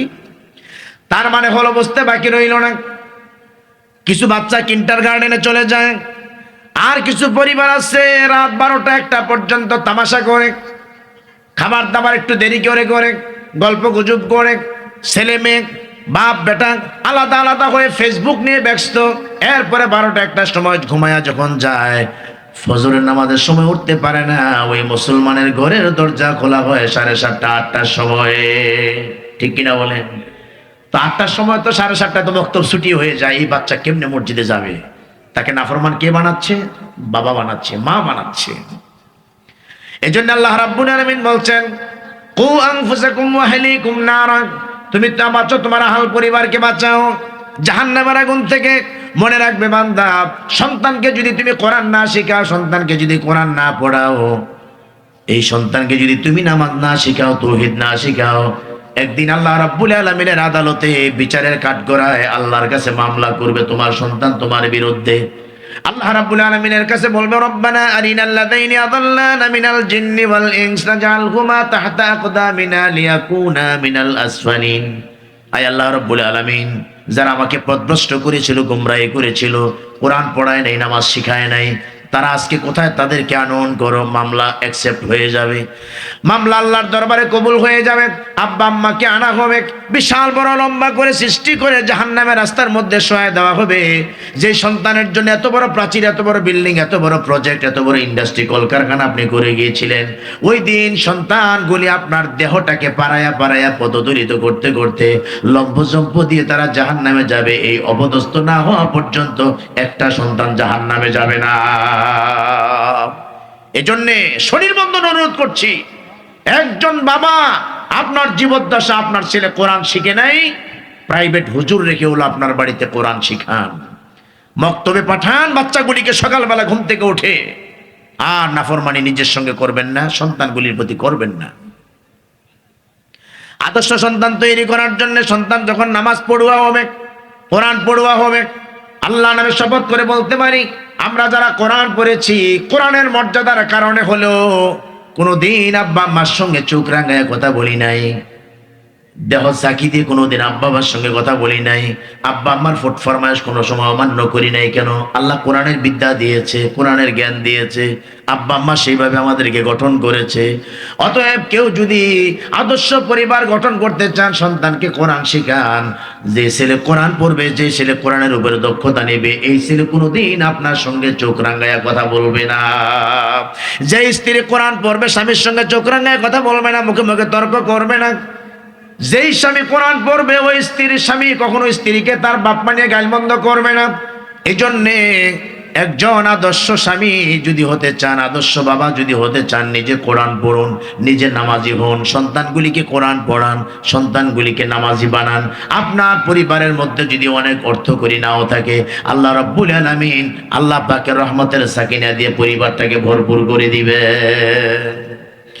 আদর্শ সন্তান তৈরি করার জন্য একজন বাবার ডিউটি হচ্ছে ওই সন্তানকে আপনাকে কোরআন পড়াতে হবে, নামাজ শিখাতে হবে। মুসলমানেরা বলতেছিলাম, আল্লাহ রাব্বুল আলামিন কোরআনে কারীমের মধ্যে বলছেন, ওয়া ইযাল মাউউদাতু সুইলাত বিআইয়ি যামবিন কুতিলাত। ময়দানে মহাশরে আল্লাহ রাব্বুল আলামিন কিছু কন্যা সন্তানকে জিন্দা করবেন, জীবিত করার পর কন্যা সন্তানকে জিজ্ঞেস করবেন, বিআইয়ি যামবিন কুতিলাত, কোন অপরাধের কারণে তোমাকে হত্যা করা হয়েছিল, কোন অপরাধের কারণে তোমাকে হত্যা করা হয়েছিল। কিছু মেয়ে সন্তানকে আল্লাহ জিন্দা করবেন, জিন্দা করার পর জিজ্ঞেস করবেন, কেন তোমাকে হত্যা করা হয়েছিল। সেদিন মেয়েগুলি টপ টপ টপ টপ করে বলে দিবে কেন তাদেরকে হত্যা করা হয়েছিল। রাসূল কারীম সাল্লাল্লাহু আলাইহি সাল্লাম যখন পৃথিবীতে নবী হিসাবে আসেন, তখন মক্কার পরিস্থিতি এমন ছিল, কারোর ঘরে যদি কন্যা সন্তান হইছে, তখন একজন স্বামী সাথে সাথে তাকে গলা টিপে হত্যা করেছে। একজন স্বামী এই বাচ্চাটাকে নিয়ে নির্জন রেখায় চলে গিয়ে জীবিত অবস্থায় একটু কবর খুঁড়ে তার মধ্যে তাকে নিবেদিত করা হয়েছে, তাকে দাফন করা হয়েছে। আমি যে বছর পবিত্র হজরত পালন করতে গিয়েছিলাম, আমার কুমিল্লা দেবিদ্বারের এক ছেলে বাইতুল হারামের খাদেম, তার মানে সেখানে ডিউটিতে আছে। ছেলেটা মাদ্রাসা লেভেলে কিছুদিন পড়াশোনা করেছিল, জ্ঞান গরিমা আছে ভালো। আমাকে এসে বলল, তুমি তো সারা দেশে ওয়াজ করো ভাই, তোমাকে একটা জায়গা দেখাতে নেব। আমাকে নিয়ে যাওয়া হলো বাইতুল হারামের পশ্চিম পাশে বিশাল বড় এক জেনারেটর রুম আছে। এই জেনারেটর রুমের পশ্চিম পাশে একটা জায়গা আছে, একদম পতিত পড়ে আছে। আপনাদের বাড়ির আশপাশে ছোট ছোট গর্তগুলি যেমন, ঠিক এমন। আমাকে সেখানে দাঁড় করে বলল, মাওলানা তুমি কি জানো এই জায়গাটা কি, এই জায়গাটা কেন এভাবে পতিত পড়ে আছে, এখনো সৌদি সরকার কেন সংস্কার করে নাই? আমি বললাম, আমি তো জানি না, আমি দেশে কোনো সময় আসি নাই, এই মাত্র হজব্রত পালন করতে এসেছি। আমাকে বলল, এই জায়গাটা সেই জায়গা, যেই জায়গার মধ্যে মক্কার বহু পুরুষ তার মেয়েদেরকে জীবিত অবস্থায় কবর দিয়েছিল এই জায়গার মধ্যে। সাথে সাথে কোরআনের ওই আয়াত, সূরাতুন নাহলের আয়াতগুলো আমার মনে পড়ে গেছে। ওয়া ইযা বুশশিরা আহাদুকুম বিল উনসা যাল্লা ওয়াজহুহু মুসওয়াদ্দা ওয়া হুয়া কাযীম ইয়াতাওয়ারা মিনাল কওমি মিন সু। আল্লাহ রাব্বুল আলামিন বলছেন, যখন কোনো পিতার কাছে সংবাদ যেত তুমি এখানে কাজ করতেছো, দোকানদারি করতেছো, তোমার বাড়িতে তোমার তো মেয়ে হইছে, এই সংবাদ যদি যেত, আল্লাহ পাক বলছেন, ওয়া ইযা বুশশিরা আহাদুহুম বিল উনসা যাল্লা ওয়াজহুহু মুসওয়াদ্দা ওয়া হুয়া কাযীম, সে ক্লিষ্ট হয়ে পেরেশান হয়ে তার চেহারাটা বিবর্ণ হয়ে যেত। আর সে চিন্তা করতো, আমি এখন বাড়িতে যাইয়া এটারে বাঁচাইয়া রাখবো না মাটির সঙ্গে মিশাই দেব। আল্লাহ পাক ইয়াহকুমুন, আমি তাকে মেয়ে দিছি, আর তার চিন্তা চেতনা কত খারাপ। সে বলতেছে এটাকে বাঁচায় রাখবে না, মাটির সঙ্গে মিশাই দিবে। দেখেন আল্লাহ সুবহানাহু ওয়া তাআলা কি বলছেন। রাসূল কারীম সাল্লাল্লাহু আলাইহি সাল্লামের কাছে আল্লাহ রাব্বুল আলামিনের পক্ষ থেকে জিবরাইল আমিন মানুষের সুরত ধরে দুইবার পৃথিবীতে এসেছিলেন। যার সুরত ধরে এসেছিলেন তিনি হচ্ছেন হযরতে দাইয়াতুল কলব। আল্লাহ পাক আল্লাহ নবীর একজন জলিলুল কদর সাহাবী দাইয়াতুল কলব ইসলাম ধর্ম গ্রহণ করলেন, কালেমা পড়লেন, অত্যন্ত সুস্ত্রী পুরুষ ছিলেন। কালেমা পড়ার পরে রাসূলের কাছে জিজ্ঞেস করলেন, ইয়া রাসূলুল্লাহ, হাবিবাল্লাহ, আমি তো মাত্র কালেমায়ে শাহাদা পড়লাম, আল্লাহ রাব্বুল আলামিন কি আমার গুনাহগাতা মাফ করে দিয়েছেন, ভুল ত্রুটি মাফ করে দিয়েছেন? আল্লাহ নবী বললেন, দাহিয়াতুন কালব, কোন মানুষ যদি অন্য ধর্ম থেকে, জীবন ব্যবস্থা থেকে যদি ইসলাম ধর্ম গ্রহণ করে কালেমায়ে শাহাদাত যদি পড়ে, আল্লাহ রাব্বুল আলামিন ওই মানুষটা যতদিন পৃথিবীতে নাফরমানি করেছে, আল্লাহ দ্রোহিতার কাজ করেছে, ওই মানুষটা কালেমা পড়ার সাথে সাথে তার জীবনের সমস্ত গুনাহগুলি আল্লাহ মাফ করে দেন। অতএব তোমার গুনাহগাত আল্লাহ মাফ করে দিয়েছেন। দাহিয়াতুল কালবের মনের মধ্যে বারবার পীড়া দিচ্ছে আর বলছে, ইয়া রাসূলুল্লাহ, ইয়া হাবিবাল্লাহ, এত বড় গুনাহ আমি করেছি, আল্লাহ রাব্বুল আলামিন কেমন করে আমার গুনাহ মাফ করবেন? বিশ্বনবীর ইচ্ছা হলো, কি গুনাহ তাকে বারবার পীড়া দিচ্ছে, তার গুনাহ মাফ হবে না? আমি রাসূল বলছি মাফ হয়ে যাবে। কি সন্দেহ তার মধ্যে কাজ করতেছে। এবার জিজ্ঞেস করলেন, কি তোমার অপরাধ, তুমি খুলে বলো। এবার দাহিয়াতুল কালব বললেন, আমি বিদেশের মাটিতে সময় কাটাইতাম, স্ত্রীর সঙ্গে সম্পর্ক করে আমি যখন চলে গেলাম, স্ত্রীর পেটের মধ্যে বাচ্চা দিয়ে গেলাম। আমি যাওয়ার পথে বলেছিলাম, স্ত্রী আমি চলে যাচ্ছি বিদেশের মাটিতে, আমি 4টা বছর কাজ করব, 4 বছর তোমার সঙ্গে আমার আবার দেখা হয়ে যাবে। আমি তোমার পেটের ভিতরে যে সন্তান দিয়ে গেলাম, এটা যদি ছেলে হয় ভালো করে লালন পালন করবে, সুসজ্জিত অবস্থায় তাকে রাখবে। আর যদি কন্যা সন্তান হয়, প্রসবের পর সাথে সাথে তুমি মেরে ফেলবে, তাকে হত্যা করবে। কত দুষ্ট মানুষ ছিল, আবার চিন্তা করেন। স্বামী চলে গেলেন, স্ত্রী পেটে বাচ্চা, নির্দিষ্ট সময় প্রসব করলেন। প্রসব করার পর দেখলেন স্ত্রী একটা কন্যা সন্তান প্রসব করেছে। এই কন্যা সন্তান, আসলে যারা মা পেটে বাচ্চা রাখে তাদের তো বাবার প্রতি সবচেয়ে বেশি মহব্বত, সবচেয়ে বেশি ভালোবাসা সন্তানের প্রতি। যেহেতু কষ্ট ক্লেশে সন্তান ধারণ করে মা, আর কষ্ট স্বীকার করে মা, যার জন্য সন্তানের প্রতি মায়া মহব্বত বাবার চাইতে সন্তানের মায়ের সবচাইতে বেশি হয়। সন্তান প্রসবের পরে যখন দেখলেন এত ফুটফুটে টুকটুকে একটা বাচ্চা প্রসব করেছে, এদিক দিয়ে স্বামী বিদেশে চলে গেছে, স্বামী অত্যন্ত সুন্দর, আর যে কন্যা সন্তান হয়েছে এত সুন্দরী কন্যা সন্তান হয়েছে, যার জন্য মারবে তো দূরের কথা, সন্তানের প্রতি মহব্বত ভালোবাসা পয়দা করে নাম রাখলো জামিলা, অতীব সুন্দরী। আস্তে আস্তে লালন পালন করছে, মারতে পারলেন না, তার মানে নাই মার সম্ভব হয় না সন্তানকে নিজের হাতে মারতে, স্বামীর কথা রাখতে পারে নাই। 4 বছর পর স্বামী বিদেশ থেকে আসলেন বাড়িতে আসার পর দেখছেন ঘরের ফ্লোরের মধ্যে টুকটুকে হাসতেছে, ফুটফুটে হাসতেছে একটা বাচ্চা। স্ত্রীকে জিজ্ঞেস করলেন বাচ্চাটাকে, বলছেন স্বামী আমাকে মাফ করবেন, আপনি যখন বিদেশে গিয়েছিলেন যাবার সময় বলেছিলেন আমার সন্তানকে হত্যা করার জন্য যদি কন্যা হয়। ও আমার স্বামী, 4টা বছর আপনার চেহারা আমি দেখি নাই, আপনার চেহারার সঙ্গে মিল করে আল্লাহ পাক আমাকে সন্তান দিয়েছেন, অতএব সন্তানের দিকে যদি তাকাই আপনাকে আমি ভুলে থাকতে পারি, আমি একটা সান্ত্বনা পাই, যার জন্যে সন্তানকে আমার নিজের হাতে হত্যা করি নাই, আপনি বলে গিয়েছিলেন হত্যা করার জন্য, আমাকে আপনি মাফ করবেন। স্ত্রীকে বুঝতে দেয় নাই, সন্তান নিয়ে কিছুদিন ওলামেলা করলেন, চলাফেরা করলেন। হঠাৎ করে তার মধ্যে যখন ওই রোগটা দেখা দিল, সন্তান হত্যা করবেন, স্ত্রীকে বললেন তাকে একটু সাজায়া দাও, গোসল করে দাও, কাপড় চোপড় পরাইয়া দাও, আমি একটু দূরে তার সঙ্গে একটু কি বলে ঘুরতে যাব, তাকে একটু আনন্দ দেওয়ার জন্য যাব। স্ত্রী তো জানে না এতদিন পর এই রোগ আবার দেখা দিবে। স্ত্রী তাকে কাপড় চোপড় পরাই দিলেন, এবার তাকে নিয়ে চলে গেলেন। 2 পাহাড়ের মাঝখানে যখন গেলেন, সেখানে যাইয়া একটা অস্ত্র দিয়ে যখন কবর খুঁজতেছেন, একটা গর্ত করতেছেন। মক্কার জমিনে আমাদের দেশের মতন এভাবে এঁটেল মাটি নাই, সেখানে পাথরের সঙ্গে মিশে থাকা বালিগুলি আঘাত করলে পরে ছিটকে বালি এদিক সেদিক চলে যায়। হযরত দাহিয়াতুল কালব শরীরের মধ্যে বালু পড়ে, দালির মধ্যে বালু পড়ে। আর ওই কন্যা সন্তান, ছোট্ট মানুষ, সবসময় মনে রাখবেন ছেলে এবং মেয়ে ছোট্ট বয়সের তুলনায় মেয়েরা সবচেয়ে বেশি সোহাগী হয়, সবচেয়ে বেশি রসের কথা বলে। যখন বাবা নাকি পাথরের মধ্যে আঘাত করে কোপ দেয়, ছিটকে এসে শরীরের মধ্যে বালু পড়ে, আর মেয়েটা দৌড়ে এসে বাবা শরীর থেকে এভাবে করে ধুলাগুলি ঝেড়ে দেয় আর বলে, আব্বা এই জায়গার মধ্যে তুমি এই পরিশ্রম কেন করতেছো, এই কষ্ট তুমি কেন করতেছো? মেয়ে তো জানে না এই মেয়েকে চিরতরে বিদায় দেওয়ার জন্য তার জন্য গর্ত তৈরি হচ্ছে। একটু পরে গর্ত করা হয়ে গেল, জামিলাকে ডাক দিলেন, বললেন জামিলা এবার দেখো তো গর্তের ভিতরে কি। যখন প্রান্ত সীমানায় আসলেন, কিনারে আসলেন, দাঁড়াইলেন, অমনি করে একজন নিষ্ঠুর বাবা ধাক্কা দিয়ে তাকে গর্তের ভিতরে ফেলে দিলেন। এদিক সেদিক তাকায় একটা পাথর নিলেন, পাথরটা মেয়েটার বুকটা লক্ষ্য করে মারবেন।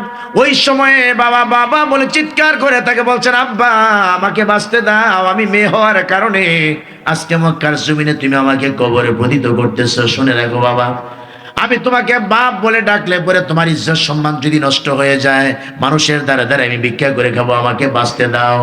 এত কাকুতি মিনতি করে তাকে বারবার ডাকতেছে। আল্লাহ নবীর কাছে বলতেছেন, হুজুর এভাবে ডাকলো, আমার হৃদয়ের মধ্যে মায়া জাগলো না। পাথরটা হাতে নিয়ে তার বুকটা বরাবর লক্ষ্য করে আমি ছুঁড়ে মারলাম।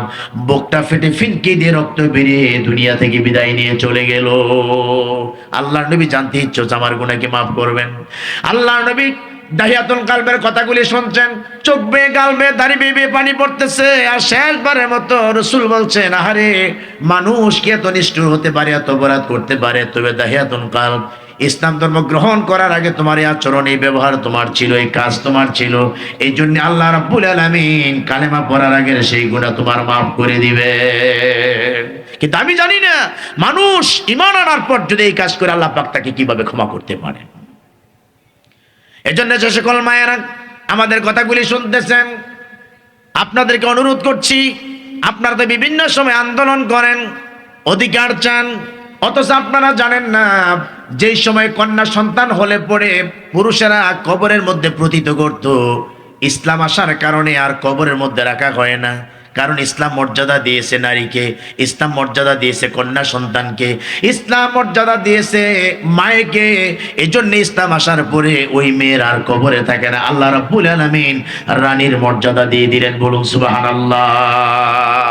বিশ্বনবী বলেন, একজন মা যখন একটা কন্যা সন্তান প্রসব করে, সাথে সাথে আল্লাহ রাব্বুল আলামিন আসমান থেকে একজন ফেরেশতা নাজিল করে ওই কন্যা সন্তানটার মাথার মধ্যে ভাবে হাত ছানি দিয়ে বলে, আমরা দেখি না যেহেতু ফেরেশতা আমরা দেখতে পাই না, মা দেখে না, মা ফেরেশতা দেখতে পায় না, এটা আমাদের মুজিজা নয়। বিশ্ব নবী বলেছেন আমরা কথা সত্য বলে স্বীকৃতি দিতে পারি। রাসূল বলেছেন হাত দিয়ে মাথার মধ্যে ছানি দিয়ে বলে, আল্লাহ পাক তোমাকে একটা দুর্বল দেহ দিয়ে বানাইলেন, আল্লাহ রাব্বুল আলামিন তোমার প্রতি যেন রহমত এবং বারাকা নাজিল করেন। কিন্তু কোন পুরুষের ঘরে যখন একটা ছেলে সন্তান জন্ম গ্রহণ করে, সে যদি কোনোদিন আল্লাহর ওলিও হয়, তার মাথার মধ্যে হাত ছানি দিয়ে ফেরেশতা দোয়া করে, এই মর্মে আমরা কোনো ডকুমেন্টস কোরআন হাদিসে পাই নাই। বিশ্বনবী বলেন, মান আলা জারিয়াতাইনি হাত্তা তাবলুগা জাআ ইয়াউমাল কিয়ামাতি আনা ওয়া হুয়া আযাম্মা সাবিয়াক। আল্লাহ নবী একদিন এই ধরনের জনসমুদ্রে, আমাদের মাইকিং এর ব্যবস্থা আছে, লাইটিং এর ব্যবস্থা আছে, ডেকোরেশনের ব্যবস্থা আছে, এই জন্য আমরা এভাবে ওয়াজ করি। রাসূল করিম সাল্লাল্লাহু আলাইহি সাল্লামের জামানায় ব্যবস্থা ছিল না। রৌদ্রের খরতাপে দাঁড়ায় দাঁড়ায় বক্তৃতা দিতেন, রাস্তার পাশে দাঁড়ায় বক্তব্য দিতেন, এমনি করে খেজুরের ছাউনির ভিতরে বক্তব্য দিতেন। আল্লাহর নবী বক্তব্য দিচ্ছেন সাহাবীদের মাঝে, নারীর অধিকার, নারীর মর্যাদা নিয়ে যখন কথা বলছিলেন, তিনি বলছেন, মান আলা জারিয়াতাইন, কেউ যদি দুইটা কন্যা সন্তানের দায়িত্ব গ্রহণ করে লালন পালনের, হাত্তা তাবলুগা, যতক্ষণ পর্যন্ত সে বালেগা না হবে, সাবালিকা না হবে, অর্থাৎ সঠিক পাত্রস্থ করা যাবে, বিবাহ শাদী দেওয়া যাবে, এই পর্যন্ত যদি সে এক দুইটা কন্যা সন্তানের দায়িত্ব গ্রহণ করে লালন পালনের, আল্লাহ নবী বলছেন, আনা ওয়া হুয়া আদাম্মা আসাবিয়া, আল্লাহ নবী বলছেন আমি এবং ওই দুই কন্যার পিতা জান্নাতের মধ্যে পাশাপাশি অবস্থান করব। এই কথা বলে আল্লাহ নবী উদাহরণ দিতে যাইয়া আঙ্গুলগুলি এভাবে ওচা করেছিলেন, বলছিলেন, সাহাবীরা আমার আঙ্গুলগুলি যেমন একটার পাশাপাশি আরেকটা অবস্থান করছে, দুই কন্যার পিতা এবং আমি রাসূল জান্নাতের মধ্যে এমনি করে কাছাকাছি অবস্থান করব। আমার ভাই ওয়াহিদুজ্জামান জানে, ইমামউদ্দিন জানে, এই এলাকার যদি কোনো বড় আলেম ওলামা থাকে তারা জানে, আমাদের পাঁচরুখি দারুল হাদিস মাদ্রাসা আছে, ওই পাঁচরুখি কি বলে গ্রামে আমাদের এক মুসলিম ভাই আছে, আহলে হাদিসের ভাই আছে, যার নাম হচ্ছেন হাসান। হাসানকে আল্লাহ সুবহানাহু ওয়া তাআলা 22 জন ছেলে দান করেছেন। অবশ্যই তার তিনটা পরিবার, তিন পরিবারে 22 জন সন্তান, 22টা সন্তান হাসান লালন পালন করলো। কিন্তু 2 সন্তান লালন পালন করলে আল্লাহ নবীর সঙ্গে যেভাবে জান্নাতে থাকা যাবে, এমন 100 সন্তান লালন পালন যদি কেউ করে, ছেলে সন্তান, আল্লাহ নবীর সঙ্গে জান্নাতে থাকা যাবে, মর্মে একটা দলিল নাই। মর্যাদা ইসলাম নারীকে দিয়েছে, কন্যা হিসাবে, শিশু হিসাবে। আল্লাহ নবীর কাছে গেলেন একজন মহিলা, যাওয়ার পর বললেন, লোকেরা আপনার কাছে যায় আপনার সঙ্গ লাভ করে, আপনার ওয়াজ নসিহত শুনে, আপনার বক্তব্য শুনে, আপনার কাছে মাসলা মাসাইল জিজ্ঞেস করে, কিন্তু নারী হয়ে জন্মগ্রহণ করার কারণে আপনার কাছে আমরা যেতে পারি না। আপনি যদি আমাদেরকে একটু অনুমতি দিতেন, তাহলে আপনার কাছে আমরা দ্বীন ধর্ম শিখতাম, আপনার কাছে আমরা আসতাম। রাসূল করিম সাল্লাল্লাহু আলাইহি সাল্লামের যুগে কোনো মাদ্রাসা ছিল না, একাডেমিক কোনো ভবনের ব্যবস্থা ছিল না। সেদিন বিশ্বনবী সাল্লাল্লাহু আলাইহি সাল্লাম মহিলাকে বললেন, অমুক দিন অমুক গাছের নিচে তোমরা সমবেত হবে, আমি রাসূল তোমাদের জন্য দ্বীনের কথা বলবো, ইসলামের কথা বলবো, মাসলা মাসাইলের কথা বলবো। বলুন সুবহানাল্লাহ। কোনো প্রতিষ্ঠানের ব্যবস্থা ছিল না, মাদ্রাসা স্কুলের ব্যবস্থা, ইউনিভার্সিটির ব্যবস্থা ছিল না, কিন্তু মহিলার দিন শিখতে তার আগ্রহ, এজন্য রাসূল তাকে বলে দিলেন, অমুক দিন অমুক গাছের ছায়ার নিচে তোমরা আসবে তোমাদের বান্ধবীদেরকে নিয়ে, আমি রাসূল তোমাদের মধ্যে হাদিস বর্ণনা করব। এই হাদিস প্রমাণ করছে কিয়ামত পর্যন্ত নারীরা স্কুল, কলেজ, মাদ্রাসা, ইউনিভার্সিটি, মক্তবের মধ্যে নারীরা লেখাপড়া শিখতে পারবে, কোনো বাধা নাই, তারা যেতে পারবে। তবে শর্ত হচ্ছে আপনার মেয়ে যদি ইউনিভার্সিটিতে পড়ে, কলেজে পড়ে, আপনার মেয়ে যদি হাই স্কুলে পড়ে, প্রাইমারিতে পড়ে, আপনার মেয়েটা ম্যাচিওরড, একটু বয়স হয়ে গেছে মাশাআল্লাহ, আপনার মেয়েটাকে আপনি হিসাব করাইয়া পর্দা করে তাকে ইউনিভার্সিটিতে পড়ান, কোনো সমস্যা নাই, সে ডাক্তার হবে। ইসলাম নাজায়েজ করে নেই। মায়েরা যদি ডাক্তার হয়, আমাদের মেয়ে সমাজ তাদের কাছে তাদের মনের কথাগুলি খুলে বলতে পারবে, তাদের ইন্টারনাল রোগের কথা তারা বলতে পারবে, চিকিৎসা নিতে পারবে। অতএব ডাক্তারি বিদ্যা অর্জন করতে একজন মায়ের জন্য কোনো বাধা নিষেধ নাই। রাসূল করিম সাল্লাল্লাহু আলাইহি সাল্লাম সেই দিনের কথা থেকে তাদেরকে পারমিশন দিয়েছেন। শর্ত হচ্ছে ওয়াকারনা ফি বুয়ুতিকুন্না ওয়ালা তাবাররাজনা তাবাররুজাল জাহিলিয়াতিল উলা, জাহেলাত যুগের নারীদের মতো রূপ লাবণ্য প্রকাশ করে যেন না যায়। আমাদের দেশে ইউনিভার্সিটিতে, কলেজ, ভার্সিটিতে পড়াশোনা করে আমরা অনেক মুসলিম বাবা আমরা জানি, আমাদের চোখের সামনে থেকে বেরিয়ে যায়, হোস্টেলে থাকে, কলেজে যায়, কিন্তু আমাদের মধ্যে এই চেতনাবোধ নাই কেন? আমার মেয়েটা যে টাকনুর উপরে প্লাজো পরে, আমরা ওয়াজ করি, এই যে আমার স্নেহের আলামিন ওয়াজ করে গেলেন, পুরুষেরা টাকনুর উপরে কাপড় পরবে, এই ওয়াজ পুরুষদের জন্য আমরা করি, ছেলেরা শোনে না। ছেলেদের প্যান্ট একেবারে জুতার নিচে পর্যন্ত যাইয়া থাকে, আসি গেছে না বলেন? টাকনুর নিচে আরো 6 ইঞ্চি লম্বা। ওদেরকে বলি একটু লুজ প্যান্ট পরা, যেন বসে প্রস্রাব করা যায়, নামাজ পড়া যায় সুন্দরভাবে। যদিও কেউ বাবার শাসনে আল্লাহকে ভয় করে নামাজ পড়তে যায়, এমন হাইটের প্যান্ট পরে হে সেজদা দিলে হের পায়খানা রাস্তা পুরাটাই দেখা যায়। আছে কিনা এমন পোশাক পরিচ্ছেদ? হ্যাঁ, সেলুনের দোকানে চুল কাটতে গেছে, এমন বান্দর কাটিং চুল কাটে আসে, বাবার সঙ্গে ছেলে থাকতেও কারোর কাছে পরিচয় দেওয়ার মতো এটা আমার ছেলে, কারণ দেখা যায় টাউট বাটপারের মতো, চিটার বাটপারের মতো দেখা যায়। চতুর্দিক দিয়ে একেবারে শুইলা উপরে পাখির বাসার মতন একখান কাটিং দিয়ে আসছে। কঞ্চে দেখি এই ছেলে কি অন্য মানুষের কাছে পরিচয় দেওয়া যায় এটা আমার ছেলে? দেখা যায় বাদরের মতন, বাদুরের মতো। এজন্য সন্তানেরা যারা আছো, বাপ মাকে কষ্ট দিও না। তোমার বাবা এগুলি পছন্দ করে না, বাবার কাছ থেকে তুমি 100 টাকা নিয়ে গেলে, তুমি নাপিতের দোকানে যাইয়া চুল কাটাইলা, কোন দেশের কোন খেলোয়াড়, কোন নায়ক, কোন গায়ক কেমনে চুল কাটে, এটা কেন করলা ভাই? তোমার বাবা তো কষ্ট পায়, তোমার মা তো কষ্ট পায়, বাপ মাকে কষ্ট দেওয়া যায় না, বাপ মাকে ইজ্জত বেজ্জতি করা যায় না। তোমার জন্য তোমার বাবা অনেক হাটে ঘাটে বাজারে বেজ্জতি হয়। আর আপনারা যারা বাবা আছেন, শক্তি সামর্থ্য আছে, কাছে দাঁড়ায় থেকে নাপিতকে বলে দেন এভাবে চুল কাটো। আপনি এতদিকে সময় দিতে পারেন, প্যান্ট কেনার সময় আপনি নিজে দোকানে যেতে পারেন না, কেন 2000 টাকা দিলেন? আর ছেলে গোপালগঞ্জ শহর থেকে এমন প্যান্ট কিনছে, কিনার আগেই প্যান্টের মধ্যে দেখা যায় যে 28টা ছিদ্রি। প্যান্ট পরলে উরুর পশম পর্যন্ত দেখা যায়, মনে হয় যেন কোথাও ধরা খাইছে, এরপরে ইচ্ছা মতো সাইজ করে প্যান্ট কাইটা তারপরে ছেড়ে দিচ্ছে। এমন এটি কোনো মুসলিম পুরুষের পোশাক নয়। আল্লাহ পাক আমাদের পোশাকের ব্যবস্থা করেছেন এর জন্য আমরা যেন আল্লাহকে ভয় করি। আমাদের লেবাস যেন হয় লেবাসুত তাকওয়া, আল্লাহর ভয় করার পোশাক যেন হয়। আমার পোশাক যেন আমি সুন্দর বা পরিবেশ, আমি যেন টয়লেটে বসতে পারি, দাঁড়াতে পারি, ও কি বলে রুকু করতে পারি, সেজদা করতে পারি, বসার সুযোগ আমার হয়, ঠিক এমনটাই করতে হবে। ওয়েস্টার্ন কালচার, সে ওয়েস্টার্ন কালচারে আমাদেরকে একদম ইহুদ এবং নাসারা বানায় দিয়েছে। যদিও আমরা কিছু কিছু নামাজ পড়ি, কিছু কিছু কালাম পড়ি, নিজেকে মুসলিম বলে পরিচয় দেই। রাসূল বলেছেন মান তাশাব্বাহা বিকাউমিন ফাহুয়া মিনহুম, যে যে জাতির অনুসরণ করবে সে তার সঙ্গে ময়দানে মহাশরে তার কাতারে কাতার হবে। এজন্যে আমরা মায়েদেরকে বলবো, আপনাকে অধিকার দিয়েছে, আপনাকে মর্যাদা দিয়েছে, আপনি লেখাপড়া শিখতে পারবেন। এজন্য এখানে একটা মহিলা মাদ্রাসা করা হয়েছে, নারীরা দিন শিখবে, ইসলাম শিখবে। মাশাআল্লাহ, আজকে সারা বাংলাদেশে হাজার হাজার হাফেজার ব্যবস্থা হয়ে গেছে ইনশাআল্লাহ। হ্যাঁ, আলমারি দরকার, এটা চাইতেছি। তো হাজার হাজার হাফেজা, মুসলিম হাফেজা আমার কাঞ্চনে মাশাআল্লাহ 7 তলা বিশাল বড় বিল্ডিং, রাবেতাতুল মুহসিনাত মহিলা মাদ্রাসা হয়ে গেছে, বিভিন্ন জায়গায় মহিলা মাদ্রাসা হয়ে গেছে। আপনারা হয়তো একটু রোডঘাট থেকে একটু বঞ্চিত, তারপরও মেয়েরা যেহেতু পড়বে, নিবৃত্ত এলাকা আছে যাদের সম্ভব, একটা মেয়ে দেন, একটা মেয়েকে হাফেজা বানান, একটা মেয়েকে আলেমা বানান। এখনো বর্তমান সময়টা সিচুয়েশনটা যেভাবে চলতেছে, বহু মুসলিম পরিবারে একটা ভালো মেয়ে চায়, দিনদার ইমানদার মেয়ে চায়, কিন্তু খুঁজে পাওয়া যায় না। রাস্তাঘাটে তো মেয়ের অভাব নাই, একেবারে আলতা লিপস্টিক ফালিশ টালিশ বালিশ টালিশ দিয়ে ঘুরতেছে, কিন্তু একজন মাস্টার সাহেব, একজন প্রফেসর সাহেব, একজন ডাক্তার অথবা একজন ভালো নামাজি মানুষ তার মেয়ে ছেলেকে বিয়ে করাবে। আলেমুল আমাদের কাছে বলে, ভালো মানুষদের কাছে বলে, ভাই ছেলেকে বিয়ে করাবো, একটা ভালো মেয়ে দিয়েন, কিন্তু পাওয়া যায় না। মাসের পর মাস খুঁজতেছে, একটা মেয়ে পাওয়া যায় না। অথচ রাস্তাঘাটে মেয়ের তো কোনো অভাব নাই। অনেক ঘটকেরা কিছু মেয়ের ঘটকারিও করে না, এই মেয়ের ঘটকারি করে বিয়ে দিলে আমার জীবন যাইবে, ইজ্জত যাইব, সব যাইব। কত ভয় করে দেখেন, এটা হচ্ছে জাহিলিয়াত। এই জন্য নারী হিসাবে শিক্ষার অধিকার রাখে। অতঃপর রাসূল কারীম সাল্লাল্লাহু আলাইহি সাল্লাম বলেছেন, একজন নারী তার বৈবাহিক জীবনে সন্তান লাভ করে, পুরুষেরা সন্তান লাভ করে না, পেটের ভিতরে থাকে 9 মাস, 9.5 মাস, 10 মাস। মায়েকে মর্যাদা দিলেন, মা এই সন্তান তুমি গ্রহণ করছো, তোমার কষ্ট হয়, খাবারে কষ্ট হয়, ঘুমে কষ্ট হয়।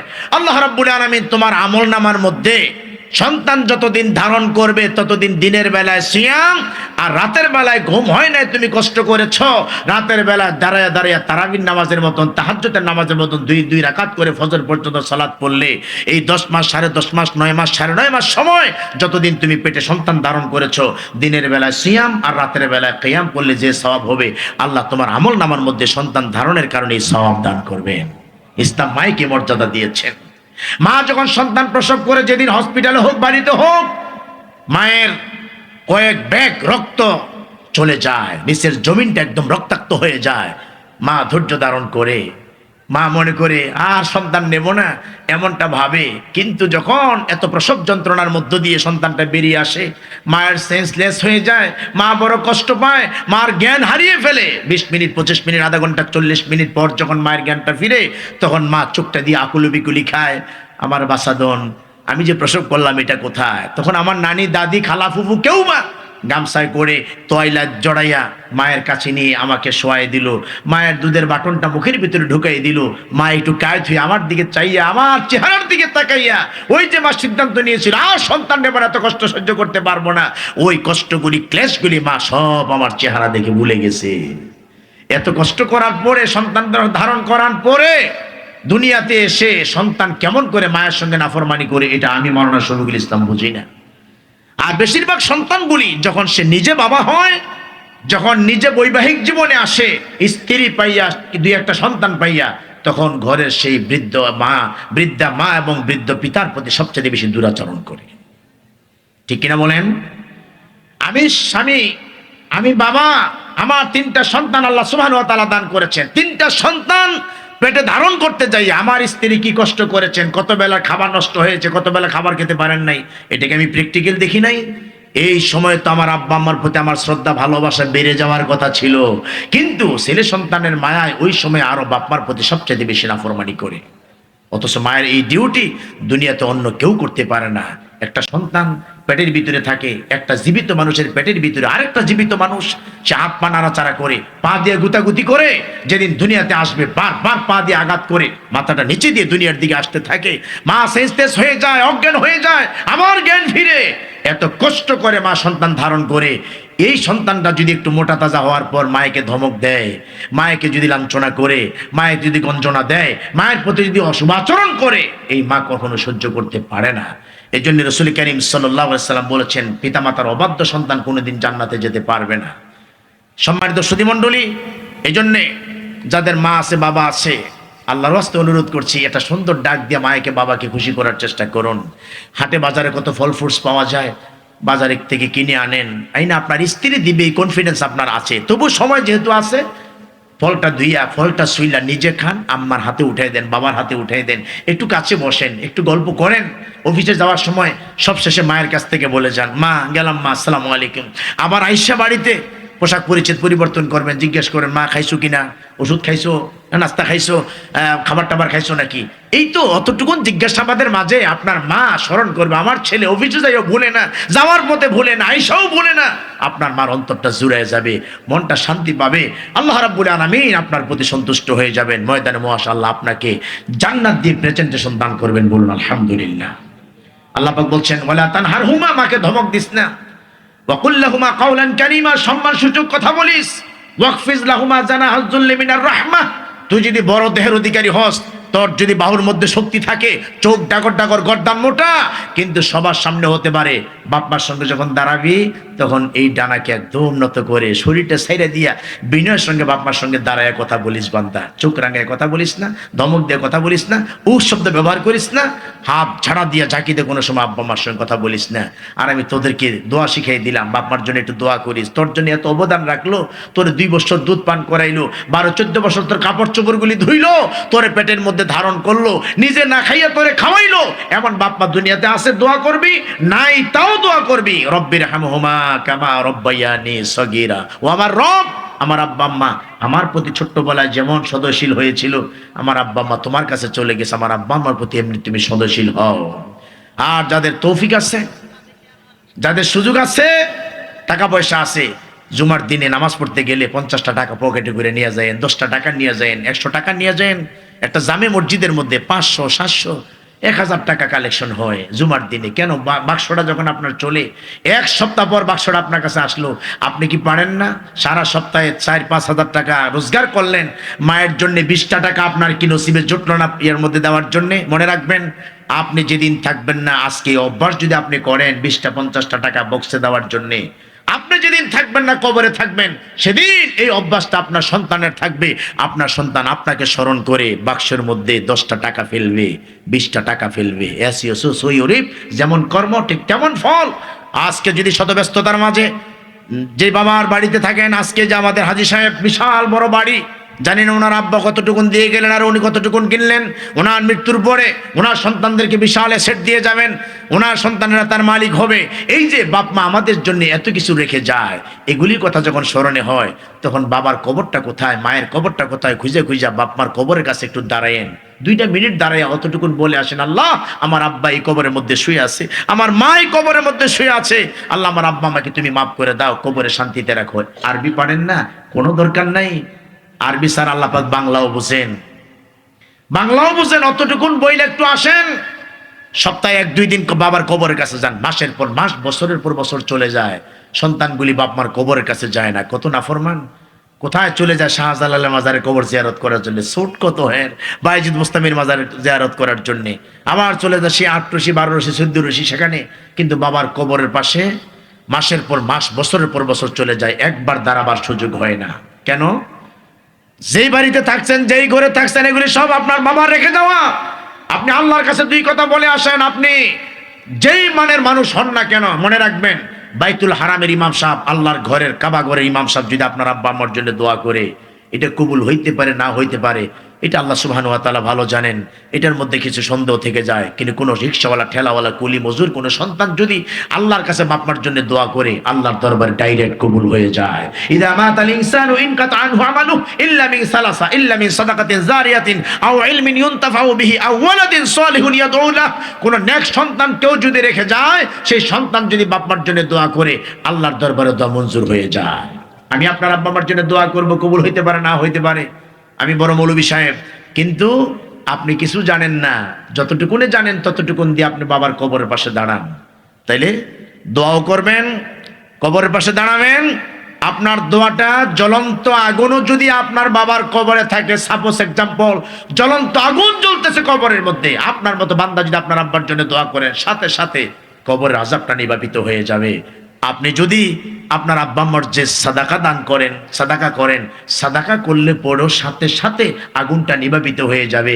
সন্তানের এই দান এবং দোয়া ব্যতীত রেখে দুনিয়াতে অন্য কারোর জন্য, বাপ মা সন্তানের জন্য আর সন্তান বাপ মার জন্য। হযরত সাদ রাদিয়াল্লাহু তাআলা হুজুরুল কদর সাহাবী আল্লাহ নবীর কাছে বললেন, আল্লাহ নবী, আমার আম্মা মরে গেল, 16-17 দিন আগে কথা বলতে পারেন নাই, বাক রুদ্ধ হয়ে গিয়েছিল, কথা বলতে পারেন নাই। আমার মা এত সম্পদ রেখে গেছেন, আর আমার মা দুনিয়াতে এত দান সদকা করেছেন, আমার মা যদি কথা বলতে পারতেন, মৃত্যুর সময় অনেক দান সদকা করতেন, তো আমার মায়ের জন্য আমরা কি করতে পারি, মায়ের জন্য কি খরচ করব? আপনারা তো জানেন আমাদের দেশে বাপ মা মরলে পরে আমরা গরু জব করি, খাসি জব করি, লোকজনকে দাওয়াত করি। আমার ছোট্ট জীবনে কত পরিবারে দেখছি 500, 700, 1000, 1200 মানুষ দাওয়াত করার কারণে ওই পরিবারের মানুষগুলি ওই দিন এই আতিথ্য আপ্যায়নের জন্যে জোহরের নামাজও ঠিক মতো পড়তে পারে না, আসরের নামাজও ঠিক মতো পড়তে পারে না। নামাজ পড়বে কোন জায়গায়? সারা ঘরের মধ্যে মেহমানে ভরপুর, নামাজ পড়বে কোন সময়? জোহরের পরে খাবার দাবার আঞ্জাম, এদিক দিয়ে খাবার গুছাইবে না মসজিদে জামাতে নামাজ পড়বে। কত মানুষ এই অনুষ্ঠান করতে যাইয়া জোহরের সালাত আসরের সালাতও পড়তে পারে নাই। অথচ যে ইসলামে সিদ্ধ নয়, যেই রেওয়াজ একমাত্র হিন্দুদের শ্রাদ্ধ প্রথার নামান্তর, মুসলমানরা আজকে এটা গ্রহণ করছে। রাসূল করিম সাল্লাল্লাহু আলাইহি ওয়াসাল্লাম তখন সাদকে বললেন, সাদ তুমি তোমার মায়ের জন্য পানি সাদকা করে দাও। সেই সময়ে পানির সবচেয়ে অভাব ছিল। এখনো সৌদি আরবে 7 আপের দাম যত, পানির দাম তার ডাবল। এখনো 1450 বছর গুজরে গেছে। আল্লাহ নবীর কথা শুনে হযরত সাদ তার মায়ের জন্য মদিনাতে একটা ইন্দ্রা তৈরি করে দিলেন, একটা কূপ খনন করে দিলেন। বীর উম্মে সাদ নামে এই কূপ খনন করে দিলেন। রাসূল বলছেন, এই কূপের পানি দিয়ে লোকেরা যত ওযু করবে, গোসল করবে, পবিত্রতা অর্জন করবে, সালাত আদায় করবে, এক অংশ সওয়াব তোমার মায়ের আমলনামার মধ্যে যাবে। স্টিলের আলমারি লাগবে বলছিলেন আমার ওয়াহিদুজ্জামান ভাই বন্ধুবর। কিছু মাদ্রাসার খাতাপত্র লাগে, প্রয়োজনীয় জিনিসপত্র লাগে। এগুলি আমরা সূচনা লগ্ন থেকে আস্তে আস্তে এই ডেকোরেশনগুলি করার চেষ্টা করব। যারা কর্তৃপক্ষ আছেন, মাদ্রাসা যদি করেনই, আপনারা একটু খেয়াল দেন করে একটু ভালো করে করেন। কিছু ছাত্রী যদি এখানে আসে, তাদের পূর্ণ লেখাপড়ার জন্য তাদের যে টিচারের দরকার, টিচার আপনারা